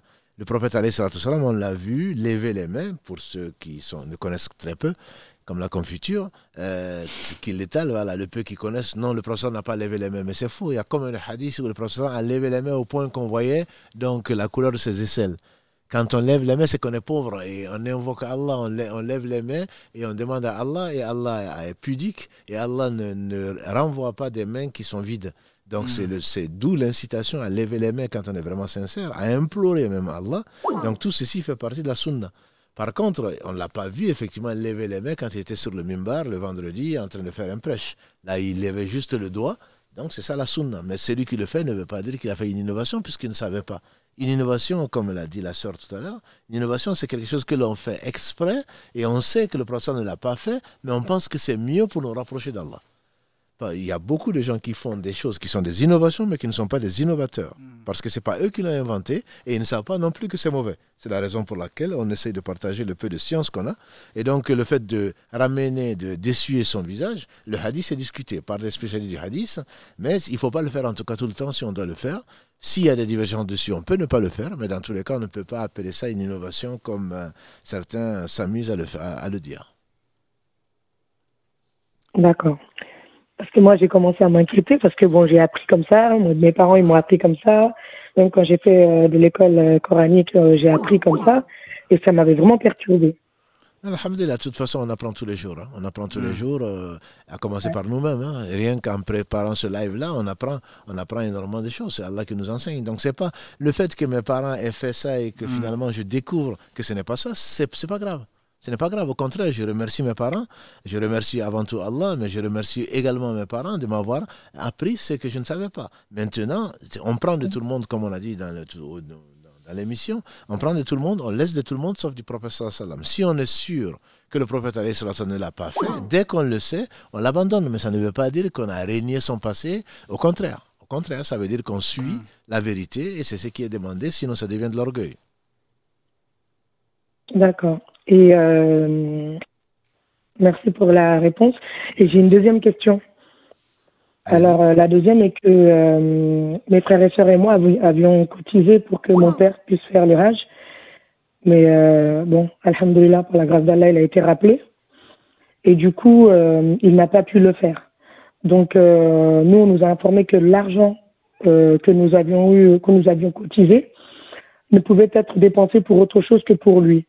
Donc du coup, nous, on s'est dit que soit on engage une personne qui puisse faire le Hajj pour lui, qui s'y trouve déjà là-bas, mais je voudrais savoir le montant que nous, on a cotisé, c'est le montant du voyage entre Paris et la Mecque. Et du coup, on nous a dit que si ça a été cotisé pour lui, toute cette somme est pour lui et pour mon père normalement. Donc du coup, nous, moi j'ai un cousin qui se trouve au pays, à la Mecque, pardon, qui lui compte faire le pèlerinage, Inch'Allah, l'année prochaine pour mon père.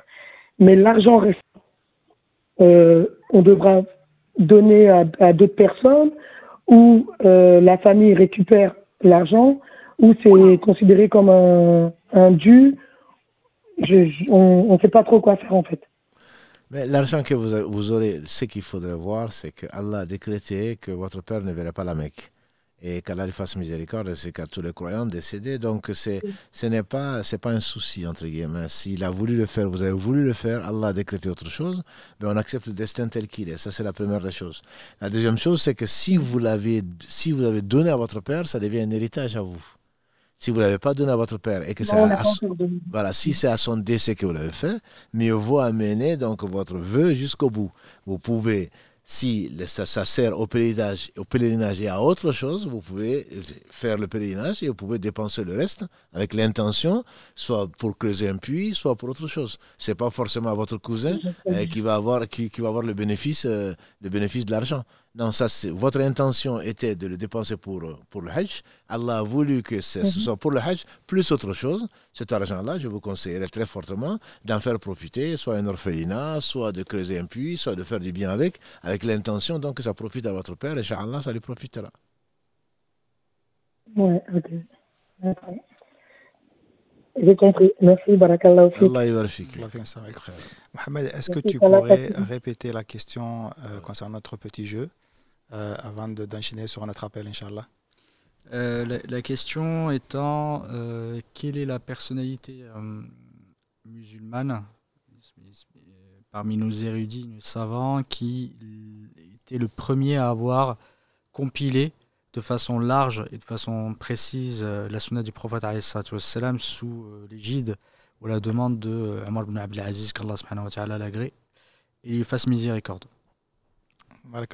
Juste peut-être montrer le numéro, le livre. Le livre, oui, à gagner. Voilà. Ça peut peut-être inciter les frères et les sœurs à appeler. Alhamdoulilah. Et donc on va enchaîner, Inch'Allah, sur un autre appel. Voilà. Allô, salam alaikum. Alaikum salam wa rahmatullah. Vous êtes en direct, Inch'Allah. Barakallah fikoum pour les cours. Imam, je suis contente de ton retour, qu'Allah accepte ton hajj. Amen, barakallah fik. Je voudrais, si possible, répondre à la question de la semaine dernière. Est-ce que ce serait l'imam al-Zuhri radiyallahu anhu? Barakallah fik, exactement. C'est ça. C'est Ibn Shihab al-Zuhri, qu'Allah subhanahu wa ta'ala lui fasse miséricorde, qui est premier. C'est pas le premier à avoir écrit. Effectivement, il y a eu des écrits, des essais bien avant, même à l'époque des Sahaba, mais c'est le premier à avoir largement écrit la sunna du prophète alayhi salatu wassalam, c'est Imam Zuhri, effectivement. Exactement. Du coup, il y a le frère le frère Karim, voilà, c'est bon, il a pris effectivement vos coordonnées, il va vous appeler pour vous envoyer le livre, Inch'Allah ta'ala. En tout cas, barakallahu fik pour cette bonne réponse. Je sais pas si vous aviez des questions, une question à côté, ou c'était juste pour répondre répondre à la question, pardon. Oui, c'était pour essayer de répondre à la question. Alhamdulillah. Mission accomplie. Félicitations. Parce que j'en profite juste par rapport à ça, comme tu l'as si bien précisé, l'imam Zuhri rahmatullahi ta'ala a fait ça. Et certains disent oui, mais le coraniste ou ceux qui se prétendent ces ignorants, en train de dire oui, mais le prophète a interdit d'écrire, etc. Ce sont des choses, quand on ne sait pas, mieux vaut apprendre. Comme l'a dit le prophète sallam, n'est-ce pas, que le remède de l'ignorance, c'est d'apprendre.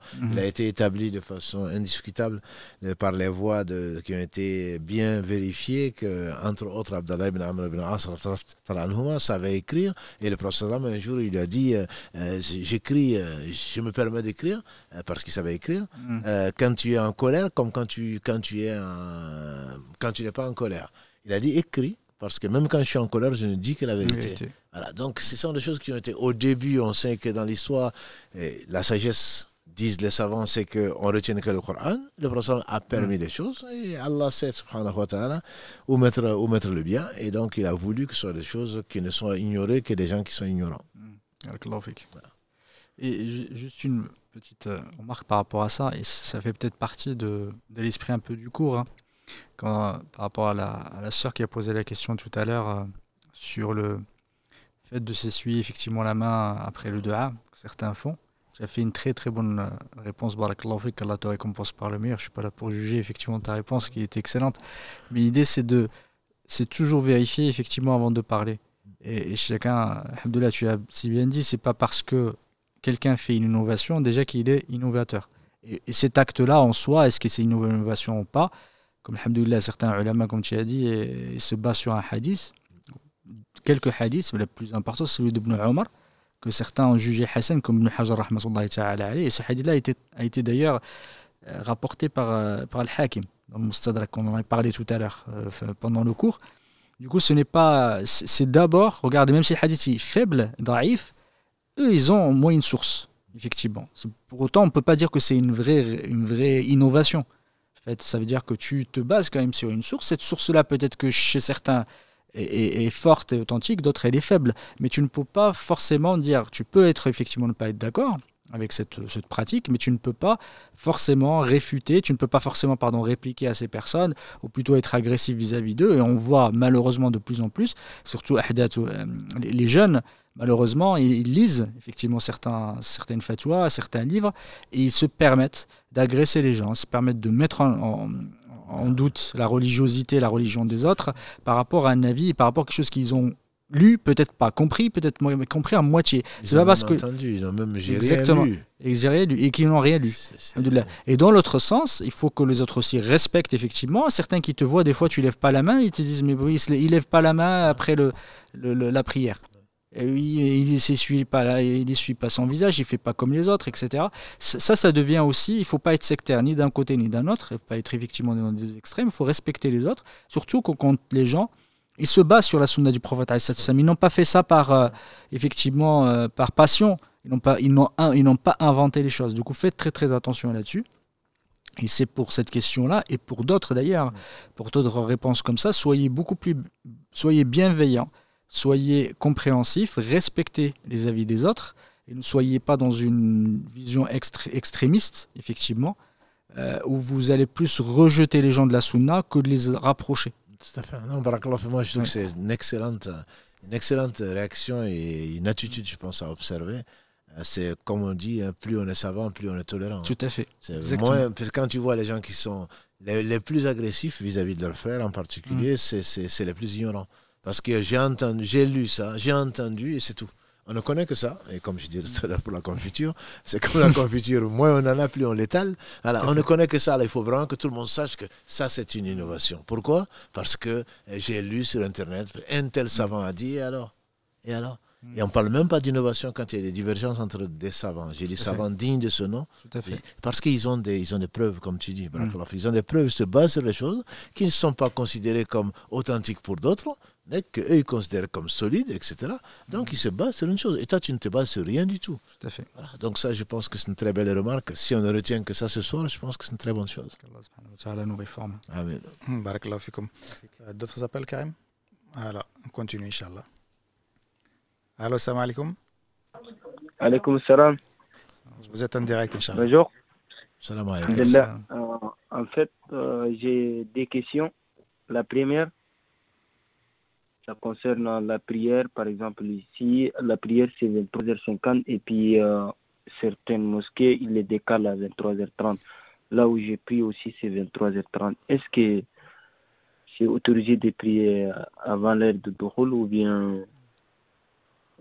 Et là, je ne comprends pas. Et la deuxième, c'est concerne le chapelet. Est-ce que c'est une innovation ou bien... C'est ça mes deux questions. On va laisser si Mohamed répondre. Non, tu sais, les horaires de prière, alhamdoulilah, on en sourit, mais c'est une question malheureusement très très importante et vitale. Il n'y a pas de prière avant l'heure. Donc, c'est une grande responsabilité que de désigner, que d'être imam ou d'être responsable ou de prétendre je fais des horaires, parce que devant Allah, si tu égares les gens, tu seras responsable. La prière n'est pas valable à l'unanimité des savants avant l'heure. Donc, bon, l'heure est définie par la position du soleil, etc. Bon, on ne va pas rentrer dans ce détail-là. Aujourd'hui, on ne regarde plus le soleil. On a d'autres moyens qui sont plus efficaces, plus précis d'ailleurs. Et alhamdoulilah. Donc, il y a différentes façons de déterminer les horaires. Si effectivement on a des preuves, comme dit ici Mohamed, si on a des preuves que ce sont des choses qui sont justes, il n'y a pas de mal. Mais le problème, c'est que souvent, on n'a pas de preuves. Souvent, on suit ses passions. J'ai entendu des gens en train de dire il ne peut pas y avoir plus d'une heure entre le Maghreb et l'Isha, par exemple. Pourquoi ? Parce que ça les arrange. Il ne peut pas y avoir. Comme si ils avaient fait, ils sortaient de je ne sais quelle école. Scientifiquement, c'est impossible. On ne peut pas affirmer ça. Ça dépend où on est. Bon, certains ont vécu, moi je sais que j'ai vu au moins 6 fois en Suède ou au Danemark, ou en hiver ou en été. Bon, c'est à 15 heures que le soleil se couche ou alors ça ne se couche pas du tout. Voilà, donc on ne peut pas affirmer des choses que l'on ne connaît pas. Effectivement, il faut faire confiance à des horaires. En gros, il y a trois méthodes de calcul. Il y a la méthode de 18-19 degrés, il y a la méthode de 12 degrés, il y a la méthode de 15 degrés, donc, qui est celle de l'ISNA, Islamic Society of North America. Et donc, les 3 méthodes, je ne dis pas qu'elles ne sont pas bonnes, elles sont bonnes, les 3 méthodes. Maintenant, quelle est la meilleure? Ils ont fait de l'ijtihad. Les gens qui l'ont fait, ce ne sont pas des sots, ce ne sont pas des gens qui suivent leur passion. Simplement, en pratique, les horaires peuvent très différer, mais on ne peut pas, surtout ce que je vois dans nos mosquées, c'est qu'on va suivre les horaires jusqu'à arriver à 11 heures. À partir de 23 heures, on dit que ce n'est plus supportable. Donc ça, vraiment, ça c'est suivre les passions. Qu'une mosquée, moi je respecterai quelqu'un qui, toute l'année, prie à une certaine heure parce qu'il a des preuves. Mais non, je prie jusqu'à 23 heures. Arrivé à 23 heures, je décide. Pourquoi? Parce que je suis ma passion, que ça ne peut pas aller au-delà. Non, tu peux, mais tu n'as pas le droit de l'imposer à qui que ce soit. Et donc ces horaires-là sont, je ne vais pas faire de publicité, on suit, nous, une méthode, d'autres suivent d'autres méthodes, je les respecte, mais on n'a pas le droit de changer d'horaire parce que ça ne nous arrange pas, ou parce que c'est trop tard, ou parce que, sur quelle base?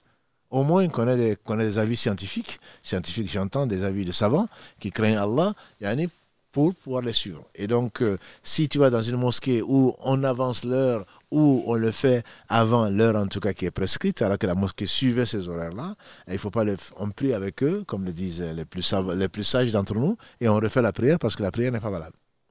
Voilà, donc il faudrait prier Allah subhanahu wa ta'ala de nous unir sur la vérité, et on ne peut pas suivre parce que non, dans cette mosquée c'est comme ça, donc je vais faire comme ça.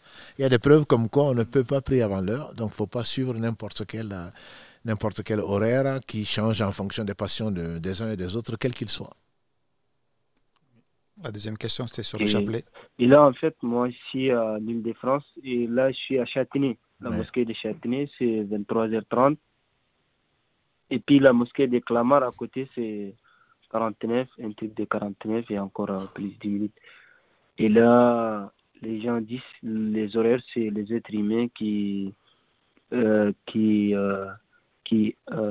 prévoit ça, et puis du coup il s'appuie entre les prières des Maghrib, d'Isha, il n'y a pas. Oui, mais mon frère, quand il rentre dans l'avion, je pense qu'ils ne vont pas discuter avec le pilote ni avec le commandant de bord. Hein.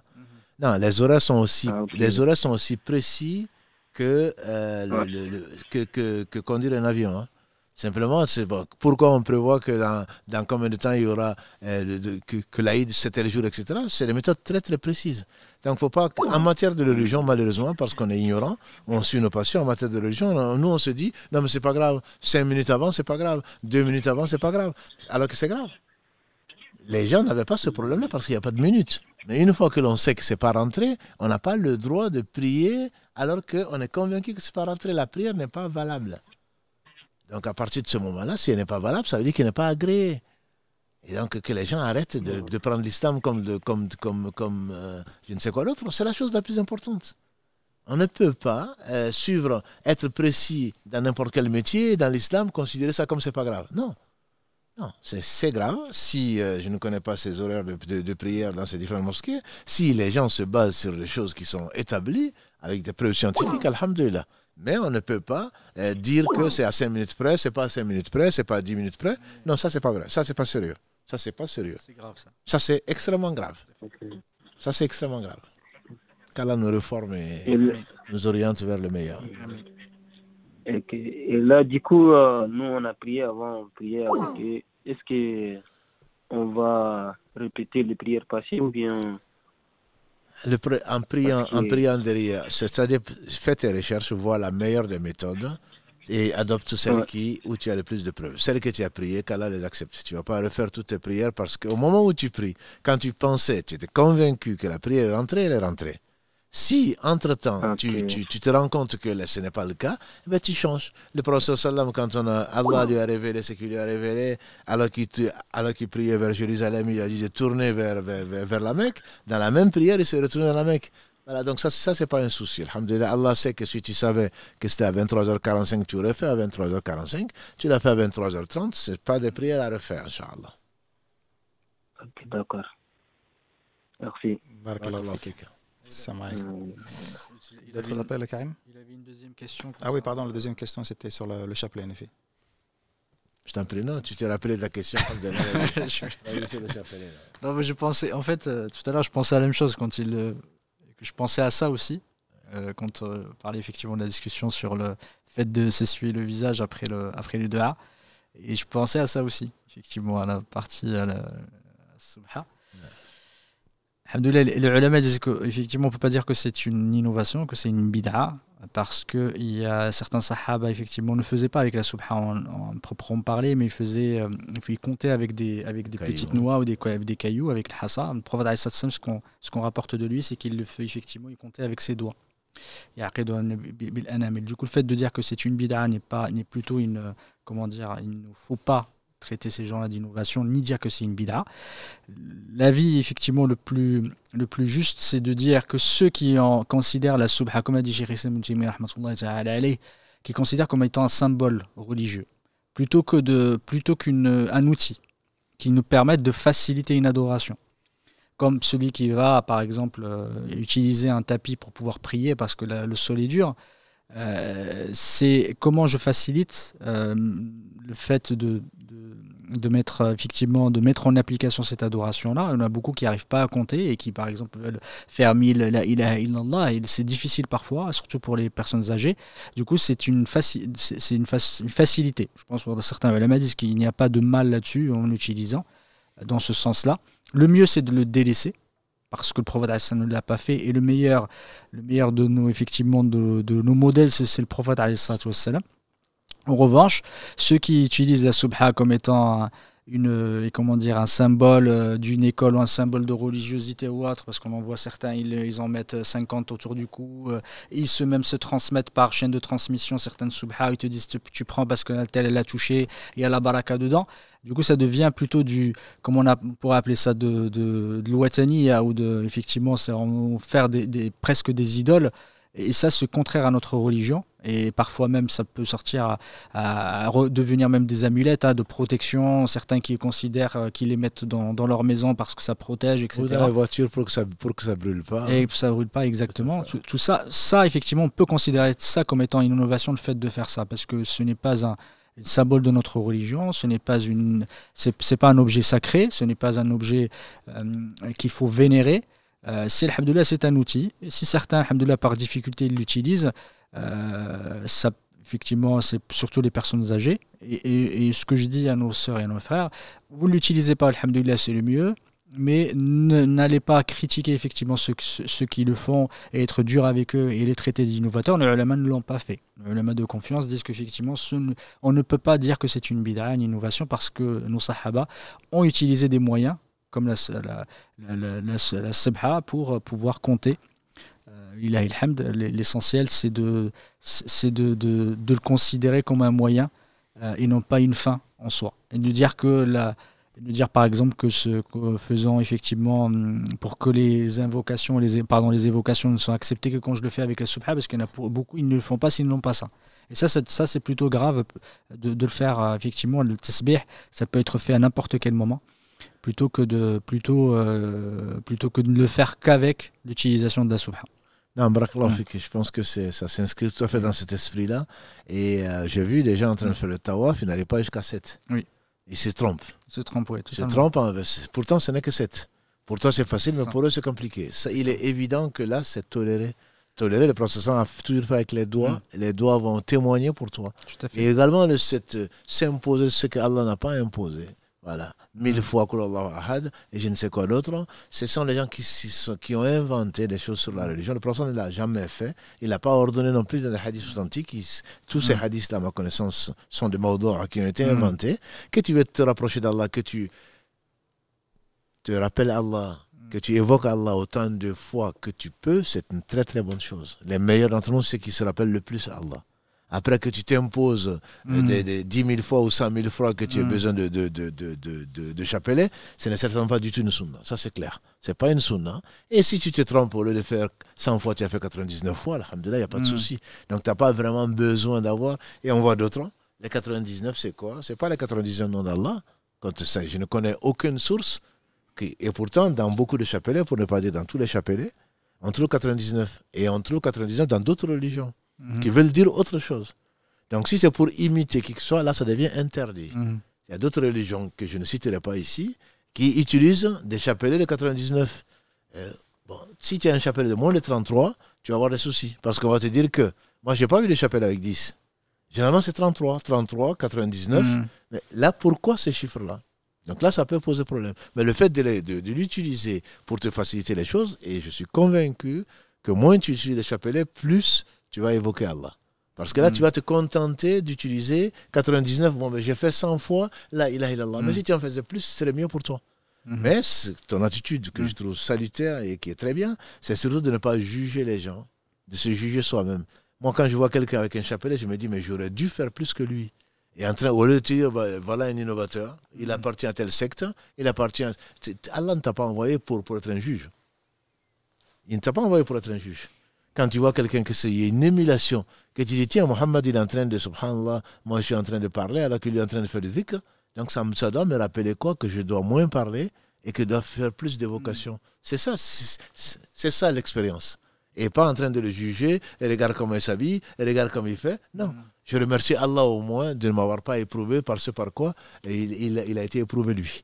Je pense qu'il faut vraiment regarder l'autre au travers du prisme de l'islam. C'est-à-dire l'islam veut que tu veuilles du bien à ton frère, pour ton frère, que tu le conseilles et pas que tu sois là dans la critique, dans la mauvaise opinion de ton frère. Bien que, encore une fois, comme tu l'as précisé, le chapelet, on n'a pas vu le prophète sallam en train d'étudier un chapelet. Et il a conseillé, lui-même le faisait avec ses doigts. Donc celui qui peut le faire, c'est bien mieux que d'aller utiliser d'autres moyens. Par contre, on ne peut pas dire que c'est interdit, comme effectivement nous avons tendance à le faire. Pour rester sur la question de l'innovation, une question sur Instagram, est-ce que le fait de faire des dhikr, des noms d'Allah, entre parenthèses un nombre donné, est une innovation? Invoquer Allah quand tu le sens, Ya Hayyu Ya Qayyum, le prophète le faisait. Mais le fait de celui qui invoque Allah 33 fois ou 2412 fois, ça c'est clair que c'est une innovation. Il y a beaucoup de celui qui veut avoir un mari pieux, eh bien qu'il le fasse 212 fois. Et si tous les soirs tu fasses ce dua-là, etc., ça c'est l'indice le plus palpable de l'innovation. C'est que ce sont des choses qui ont été inventées. Tu ne trouveras pas de source. Celui qui fait ça, il aura ça. On est trop administratif avec Allah. Si Allah t'inspire, comme on le fait dire à Omar ibn Khattab, je ne me soucie pas de savoir si Allah va accepter mon invocation ou pas. Je me soucie plutôt du fait qu'il me l'ait inspiré. Donc si sincèrement tu demandes à Allah ce que tu demandes, il a promis de te répondre. Voilà. Après, pourquoi aller chercher 12 fois, 13 fois, 17 fois, 214 fois, ceci et cela, sans aucune preuve? Là, ça devient de l'innovation. Que tu l'aies fait une fois, 1000 fois, tu as demandé à Allah parce que ton cœur était ouvert, parce que tu pleurais, parce que tu le sentais, on ne peut pas parler d'innovation. C'est ce que aussi les ignorants disent, ça c'est une innovation. Le fait de le faire une fois parce que tu as été inspiré par là n'est pas une innovation. Par contre, le fait de le faire, comme tu l'as dit tout à l'heure, Mohammed, celui qui fait ça 99 fois, pourquoi? Parce que le prophète a dit, Allah 99 non, celui qui l'a dit, c'est jusqu'à la fin du hadith. Voilà. À partir de là, le donc est de trop, comme je dis souvent. On n'a pas le droit de dire donc. Dans la religion, c'est tawqifi. Allah, il a dit, le messager, il a dit, on s'arrête là. Ce n'est pas parce qu'il a dit ça que je vais faire autre chose que ce qu'il a dit. Voilà. Donc, le fait de dire qu'un certain nombre de fois, celui qui fait ça, sauf si tu as une preuve. Il y a une preuve que le prophète sallam a dit qu'il fallait faire Subhanallah, Alhamdulillah, Allahu Akbar 33 fois. Alhamdulillah, tu le fais 33 fois. Voilà. Mais si là, il a dit 33 fois, toi tu le fais 1000 fois, c'est une innovation. Je veux dire, après chaque prière. Celui qui, après chaque prière, dit 33 fois Subhanallah, Alhamdulillah, Allahu Akbar, est fini. La 100e fois à dire La ilaha illallah wahdahu la sharika lah, le hadith est connu. Ne va pas dire, non mais il a dit ça, mais moi je peux faire 2 fois plus. Là, c'est une innovation. Là, on désobéit à Allah en désobéissant au prophète sallallahu alayhi wa sallam. Mais après, le mieux, le dit Allah, oh, vous les croyants, rappelez-vous, évoquez Allah beaucoup de fois. Voilà. Et il n'y a pas de nombre dans ça. Surtout pas en disant tel nom que je veux coupler avec tel autre, etc., comme certains le font. Non, ça, c'est les faïdas, comme aiment bien le dire certains de nos frères de l'Afrique de l'Ouest. Et quand l'imam ou le prêcheur est réputé parce qu'il va dire, bon, moi, je vais vous dire un secret. Tu sais? Faïda, c'est quelque chose qu'on rajoute. Je veux dire un secret. Ah, celui-là, il donne beaucoup de faïda. Mais là, en général, plus on donne de faïda, plus on est à côté de la plaque. Non, en général, c'est comme ça. Ils finissent leur discours en disant, moi, je vous dis ce que personne ne va vous dire. Depuis quand tu es devenu un prophète? Le prophète sallam a dit que tous les prophètes ont parlé de l'antéchrist. Mais moi, je vais vous dire ce qu'aucun prophète n'a annoncé avant moi, c'est qu'il est borgne. Et votre Seigneur n'est pas borgne. Là, il peut nous dire ce qu'Allah lui a... Mais non, c'est un secret que je vais vous dire. Comme s'il y a de l'islam secret, il y a de l'islam public. Ça, il ne faut pas les écouter. Celui qui te dit ça, c'est un charlatan. Le prophète sallam est mort en nous ayant laissé ce qu'Allah a voulu que tout le monde sache. Il n'y a pas de secret qui a dû dire à Aïcha à dire de ne pas le dire aux autres ou à telle personne de ne pas le dire aux autres. Ça, c'est de l'arnaque. Voilà, c'est de l'arnaque. Barakallahu fik, Cheikh. Karim, est-ce qu'on a d'autres appels? Allez, on prend un autre. Allô, salam alaikum. Allô? Oui, salam alaikum. Alaikum salam. Vous êtes en direct. Vous m'entendez? Très, très bien. Oui. Ah, d'accord. Salam alaikum. Alaikum salam wa rahmatullah. Cher Imam et Mohamed. J'ai deux questions, s'il vous plaît. La première est, pourquoi n'a-t-on pas le droit de faire une sieste entre l'Asr et le Maghrib? Est-ce qu'il y a un hadith qui le stipule? Et la deuxième, est-ce qu'on a le droit, ne connaissant pas le Coran en entier, est-ce qu'on a le droit pendant la prière de dire 3 fois Surat al-Ikhlas en ayant la récompense de dire 3 fois, enfin en ayant la récompense pardon de réciter le Coran en entier. Voilà. Je laisse Mohamed y répondre. Non, تفضل شيخ. Non, vas-y, non. تفضل. Vas-y شيخ تفضل. Je commence par la deuxième question. Je te laisse la première. Qul Allahu ahad, qul a'udhu birabbil falaq, qul a'udhu birabbin nas, c'est une sunna même de le réciter dans le witr comme on le sait. Donc on peut réciter plusieurs sourates. Moi, je ne le ferai pas la même sourate dans la même prière, mais on ne peut pas l'interdire. Le prophète sallam a déjà étudié notamment les versets 190 et suivants de la sourate Ali Imran, Inna fi khalqi samawati wal ardi wa ikhtilafi al-layli wan nahar, jusqu'au subh. Et il est venu le trouver, il a répété. Donc c'est possible. Mais en faire pour avoir cette récompense-là, je ne le ferai pas. C'est parce qu'il avait été inspiré. D'accord. Voilà. Il a été inspiré. S'il y a un verset qui te prend, qui te tient à cœur et que tu le répètes parce que tu te sens vraiment bien ou tu te sens mal, peu importe, l'essentiel, tu te sens vraiment sincère, il n'y a pas de mal, c'est pas une bid'a. Par contre, le faire tous les soirs pour avoir la récompense de ceci, cela, tu adores Allah par une autre méthode que le prophète nous a enseignée. Qui ne nous a pas enseigné plus tôt. Voilà. Donc, si tu as envie d'avoir 3 fois, d'avoir plutôt la récompense de la lecture du Coran, il a dit, est-ce que l'un d'entre vous sera incapable de lire le tiers du Coran? Ils ont dit, mais personne. Personne parmi nous ne pourrait le faire. Il a dit, Qul Allahu ahad, c'est le tiers du Coran. Donc, moi, je te conseille, le temps de t'habiller, le temps de tu es assise, le temps de faire ceci, cela, ou entre 2 SMS, de dire Qul Allahu ahad 3 fois. Ça, c'est possible. Mais dans la prière en tant que telle, je te le déconseille. Sauf exceptionnellement. Voilà, Allah yarfik. La première question, je ne me rappelle plus. C'était quoi la première question, pardon? Est-ce qu'on a le droit de... Pourquoi n'a-t-on pas le droit de faire la sieste entre l'Asr et le Maghrib? Est-ce qu'il y a un hadith qui le stipule? Alors, la sieste après l'Asr, à ma connaissance, aucun hadith authentique n'a été rapporté ni pour pour y inciter, ni pour l'interdire. Certains ulama, effectivement, on le voit dans les livres de fiqh, que faire la sieste entre l'Asr et le Maghrib est détestable et makrouh. Il se base effectivement sur un hadith du prophète alayhi salatu wassalam. Ce hadith-là est faible, voire même Ibn al-Jawzi rahmatullahi ta'ala alayhi avait cité dans le Mawdu'at. Il avait dit que c'était un hadith qui est mensonger. Mais certains disent que seulement il est faible, très faible. C'est un hadith, rappelle plus du texte, il me semblait que c'était celui... Ah oui, celui qui fait la sieste après l'Asr et que sa raison lui a été volée, qu'il ne le reproche qu'à lui-même, effectivement. C'est parce qu'a priori, quand on fait la sieste, après, on peut être touché par le shaitan, etc. Du coup, il faut savoir, à ma connaissance, même, c'est l'avis d'une grande partie de l'ulama, il n'y a pas de hadith, effectivement, dans ce sens-là. Alhamdoulilah, on peut faire la sieste, à mon sens. Il faut juste ne pas rater sa prière et trop dormir jusqu'à ce que, effectivement, la prière passe. Mais alhamdoulilah, ça, c'est ce que je sais. Je ne sais pas, Cheikh, si tu avais... Non, c'est exactement. Il n'y en a pas. Simplement, je pense que la pratique qui veut que le Asr et le Maghreb, je pense qu'il y a beaucoup de choses à faire dans la vie que de dormir. Voilà. Donc, comme on nous l'a appris, quand on a 60 ans, on a dormi pendant 20 ans. Mais quand on est fatigué, il n'y a vraiment aucun mal à le faire. On vient d'un voyage où on a fait un travail, on est fatigué. Oui, voilà, surtout quand on revient d'un voyage exactement. Très long. Non, on peut le faire. Simplement, il ne faut pas prendre l'habitude. Parce que la dernière partie de la journée est la meilleure partie, notamment le vendredi par exemple.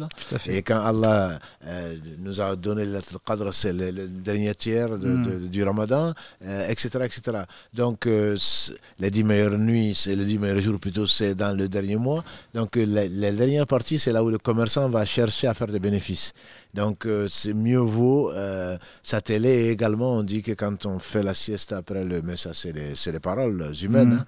Quand on fait la sieste après le Asra, on a du mal à dormir, dormir la nuit. Bon, parce que c'est trop court entre les deux. Voilà. Donc c'est plutôt pratique qu'autre chose. Mais l'affirmer, vous faites bien de poser la question parce que malheureusement on l'entend souvent. Et puis effectivement le hadith, il est pour le moins discutable. Très bien. Barakallahu fik à vous deux. Merci beaucoup. Très bonne fin de soirée. Salam alaikum. On prend un dernier appel, Inch'Allah, Karim. Allô, salam alaikum. Oui, allô. Oui, salam alaikum. Vous êtes en ligne? Oui, alaikum salam. Du coup, je voulais poser une question sur le live, mon cher.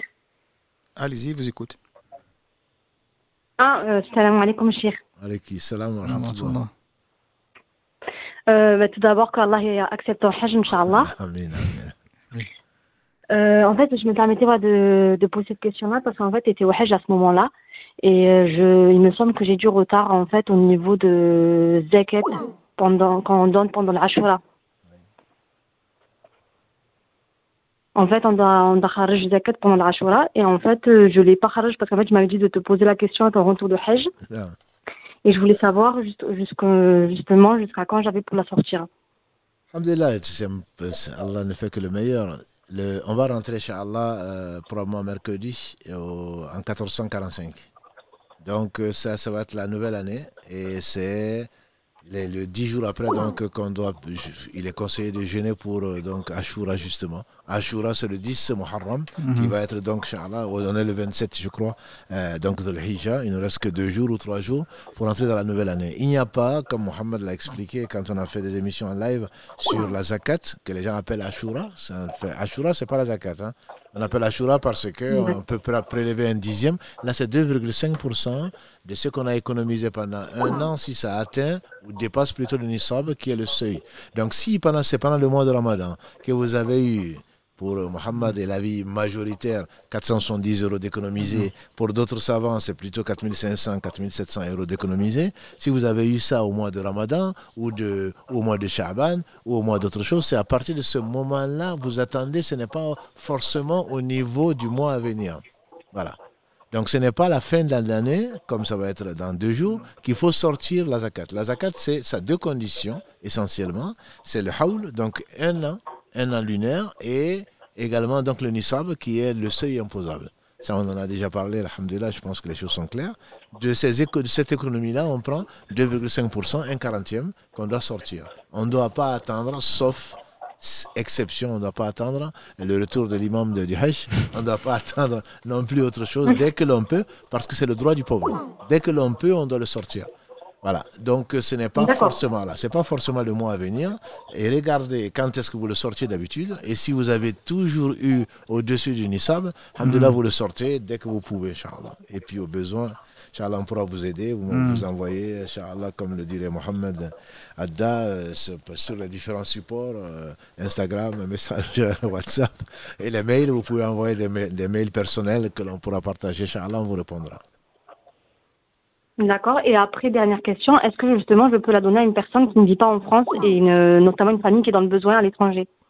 Ça, c'est une question qu'on a également traitée, notamment sur Mohammed. L'avis majoritaire des savants, c'est qu'à partir du hadith du prophète sallallahu alayhi wa sallam, donc quand il a envoyé Mu'adh au Yémen, et le troisième ordre qu'il lui a donné, que tu leur dis qu'Allah a imposé donc à leurs riches pour leurs pauvres. Donc l'avis majoritaire, c'est de le faire ici, là où tu vis. Là où tu vis, donc c'est le donner. Si tu ne trouves pas effectivement de nécessiteux, pas parce qu'il y a un oncle, bled, etc., à ce moment-là, tu peux rechercher de plus en plus proche et ça peut arriver donc jusqu'en Algérie ou aux Swaziland, etc. Mais l'avis majoritaire, c'est ce que je te conseille, c'est vraiment de le donner donc sur place si tu peux. Et si tu ne connais personne, confie-le à des gens de confiance, à une mosquée ou autre chose, pour qu'ils trouvent des gens qui sont nécessiteux. Et au moins, tu auras fait ton devoir. C'est ce que je te conseille. D'accord. Mais merci en tout cas, Barakallahu fik. Allah yarfik. Allah yarfik. Excellente rakatun. On va arrêter, Inch'Allah, là pour les appels, si vous voulez bien. Barakallahu fikum, en tout cas, pour tous ces enseignements.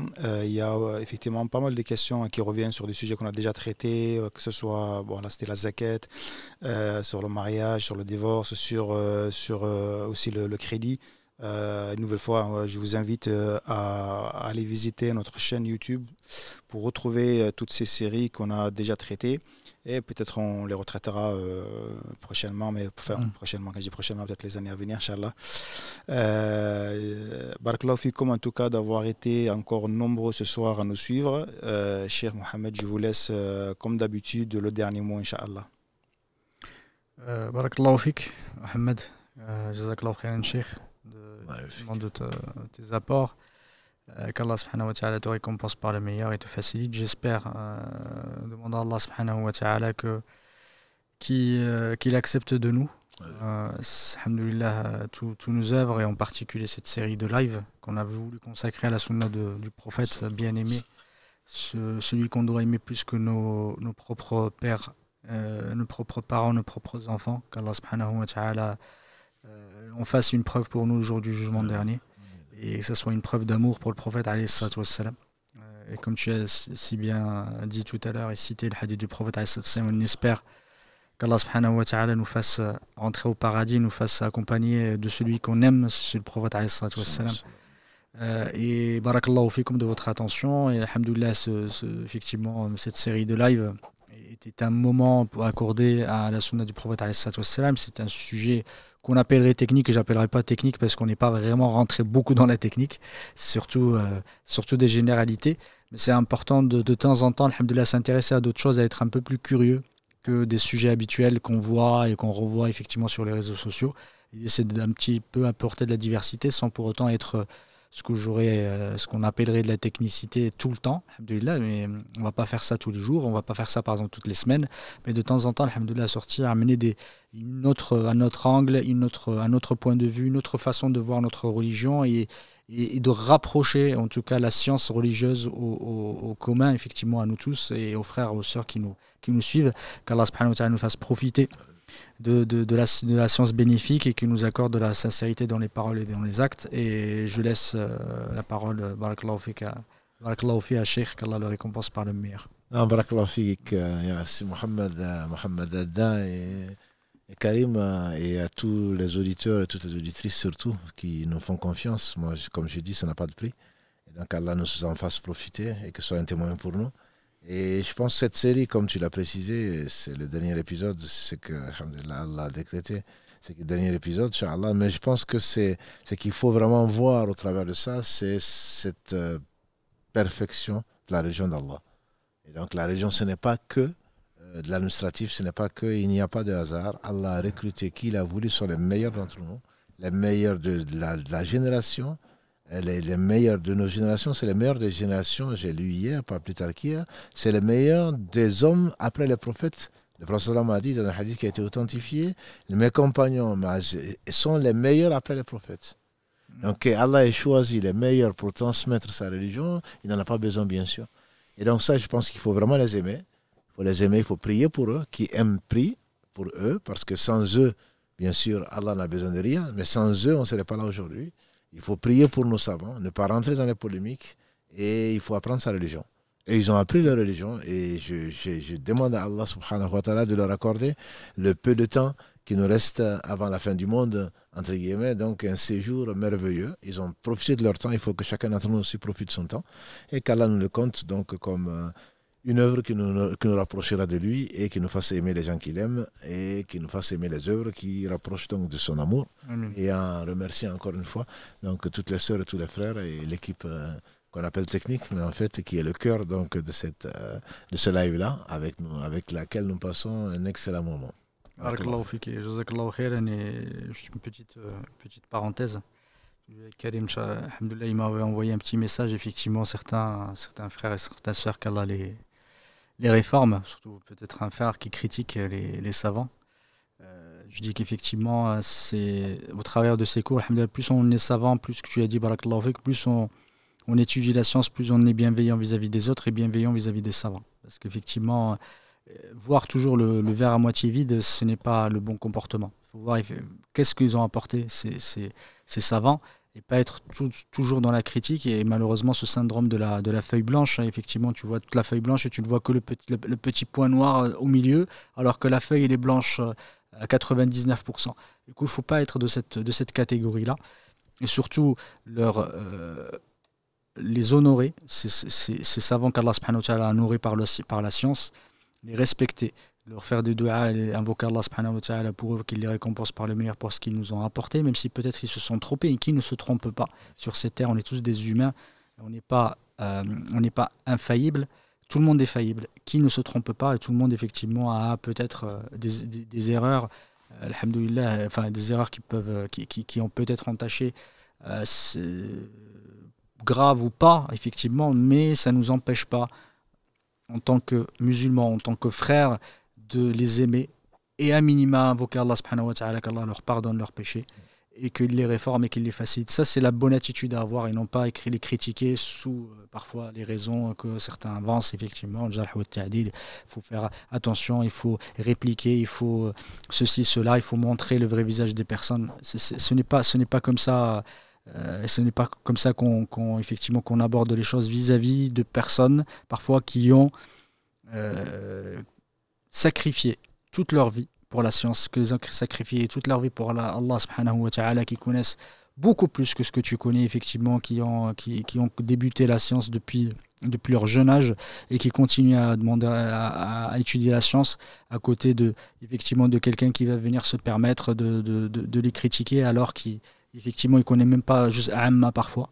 Qu'Allah subhanahu wa ta'ala nous préserve. Et je demande à ces frères-là, et c'est sincèrement que je leur dis, faites très très attention. Ne mangez pas la chair de vos frères, et surtout les ulama, surtout les savants, parce que c'est extrêmement grave que de faire ça, c'est de toucher à la religion elle-même et de saper les fondements de la religion. Et ça c'est très très grave, qu'Allah subhanahu wa ta'ala nous réforme tous. C'est un conseil que je vous donne à tous. Et alhamdoulilah, c'est avec l'âge qu'on s'en rend compte, c'est avec l'âge qu'on prend un peu plus de recul. Quand on est jeune, on est effectivement dans la défiance, plutôt dans la critique. Et on a l'impression de combattre, effectivement, d'avoir une mission, mais cette mission-là, je pense pour moi, elle n'est pas. C'est une mission plutôt destructrice et qui amène à la divergence plutôt qu'à l'unité, à l'amour, parce qu'il y a beaucoup de choses qui nous rapprochent, beaucoup de choses qui nous unissent en tant que musulmans, que peut-être quelques détails qui nous désunissent, qui sont importants, je ne dis pas le contraire, mais ce n'est pas une raison pour détester son frère et de ne plus lui parler, de ne plus lui passer le salam et de le traiter d'innovateur, etc. Et ne même plus vouloir prier à côté de lui. Et ça, c'est extrêmement grave, et c'est pas dans ce sens-là que notre religion, notre religion parfaite veut nous mener. Elle veut nous mener à l'union, elle veut nous mener à l'amour, et non pas à la divergence et à la détestation. Et c'est pas comme ça qu'on fait la da'wa, et barakallahu fik, c'est bien dit, c'est pas comme ça qu'on appelle Allah subhanahu wa ta'ala, c'est pas par la haine et la détestation qu'on le fait. Barakallahu fikum. سبحانك اللهم وبحمدك أشهد أن لا إله إلا أنت أستغفرك وأتوب إليك سبحان ربك رب العزة عما يصفون وسلام على المرسلين والحمد لله رب العالمين.